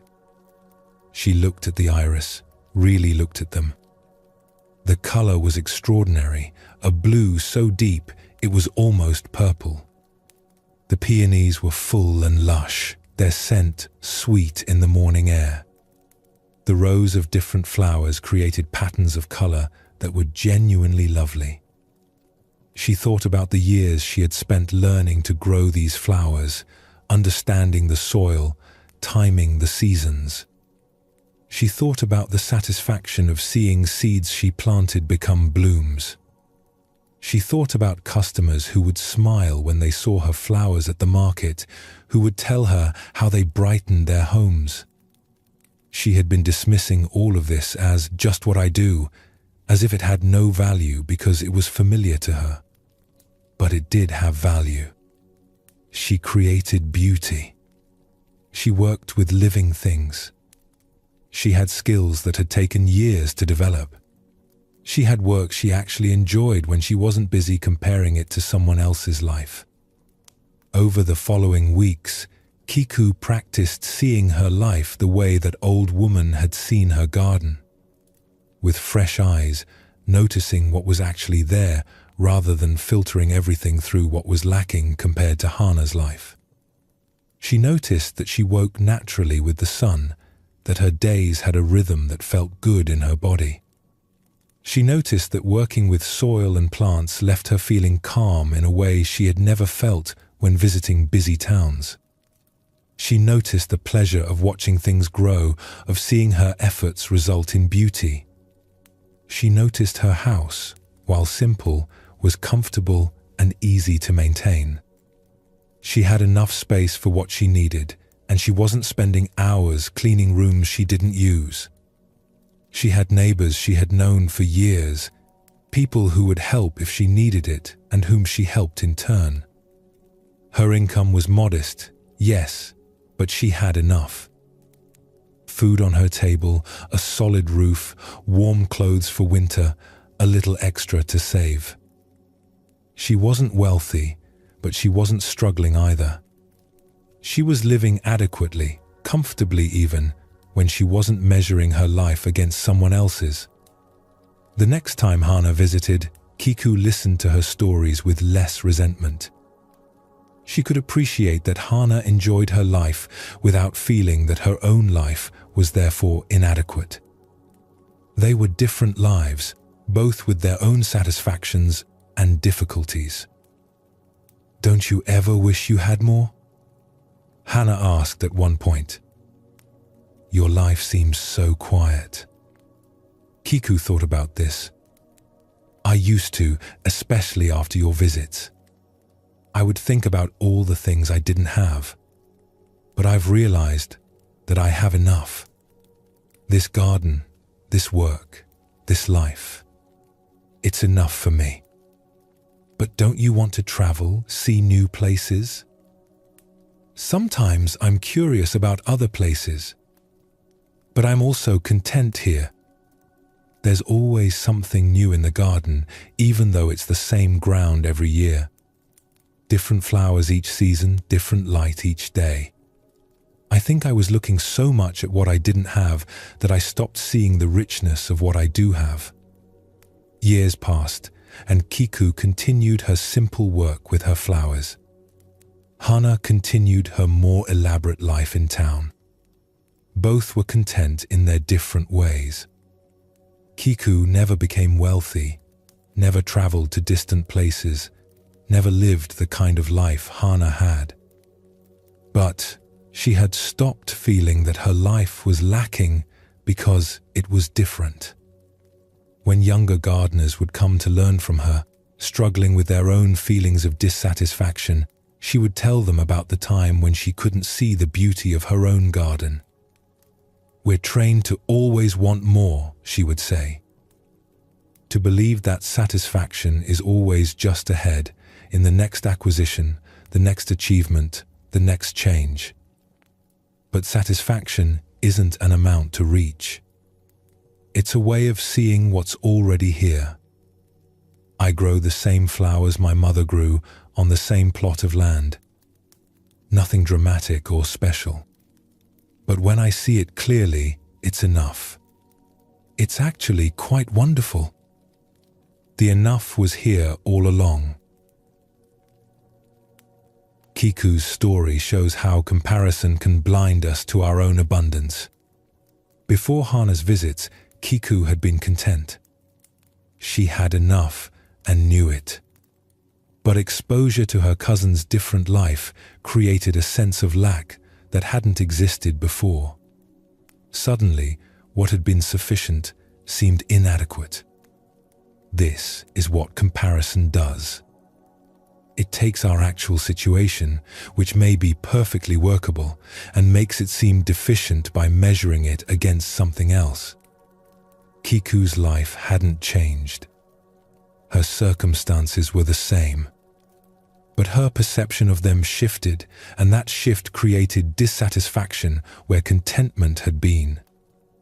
The old woman's visit was crucial because it offered a different perspective. She saw Kiku's garden with fresh appreciation because she wasn't taking it for granted.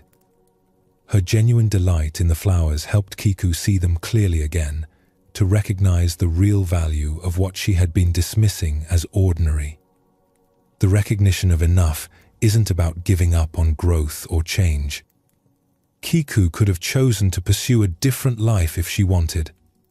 But she discovered that the dissatisfaction she was feeling came not from genuinely wanting something different, but from comparing her situation to someone else's. When she saw her own life clearly, on its own terms rather than measured against another standard, she found it was actually quite satisfying.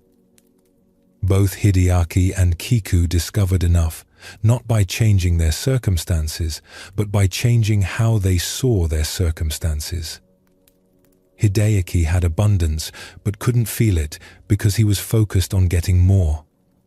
Kiku had sufficiency, but couldn't appreciate it because she was comparing it to something different. The shift from seeking more to recognizing enough is subtle but profound. It's not about settling for less or giving up on improvement. It's about seeing clearly what's actually present rather than filtering everything through what's missing. It's about appreciating what we have rather than only noticing what we lack. This recognition brings a particular kind of peace. Not the peace of finally having everything we want, which is always temporary because new wants arise. But the peace of being satisfied with what is, which can be present regardless of circumstances. The farmer in his simple house had it. Kiku in her garden had it. Hideaki found it when he stopped chasing more. That peace is available right now, in whatever circumstances you're in. Not by changing anything about your situation, but by seeing it without the constant measuring and comparing. By noticing what's actually here rather than focusing only on what isn't. By recognizing that enough isn't an amount to achieve, but a way of meeting what is. As you rest tonight, you might notice what you already have. Not in a forced gratitude exercise, but simply seeing what's present. The support beneath you. The breath moving easily. The simple fact of being alive, being here, being aware. These may seem like small things, ordinary things, but they're the foundation of everything. And when we see them clearly, they're enough. They're actually quite wonderful. They always have been. Tonight, you've traveled through some simple truths. You've seen how holding too tightly brings suffering, how trying to control everything creates tension, how comparing steals joy, how resentment poisons the one who carries it, and how living anywhere but now means missing your actual life. These aren't complicated teachings. They're observations about how suffering happens and how peace becomes possible. Not through achievement or effort, but through releasing what was never necessary to carry in the first place. You don't need to remember everything you've heard tonight. These understandings work in their own way, settling into awareness without force. What's meant to stay will stay. What's meant to help will help. As you settle more deeply now, let yourself release even these teachings. You don't need to hold on to anything. Not ideas, not insights, not even the stories you've heard. Everything can rest. Your breath continues on its own. Your body knows how to let go. The present moment is here, simple and complete, asking nothing of you. You can trust this moment exactly as it is. Whatever happened today can rest now. Whatever comes tomorrow will meet you when it arrives. Right now, there's only this gentle settling, this quiet release, this simple being here. Nothing to figure out. Nothing to fix. Nothing to become. Just this breath, this moment, this peaceful presence that was here all along, waiting beneath the noise. Let yourself sink into rest, held by something larger than your thoughts, something that's been here before you started listening and will be here when you wake. Sleep well, and thank you for joining us here at Sleepy Monk.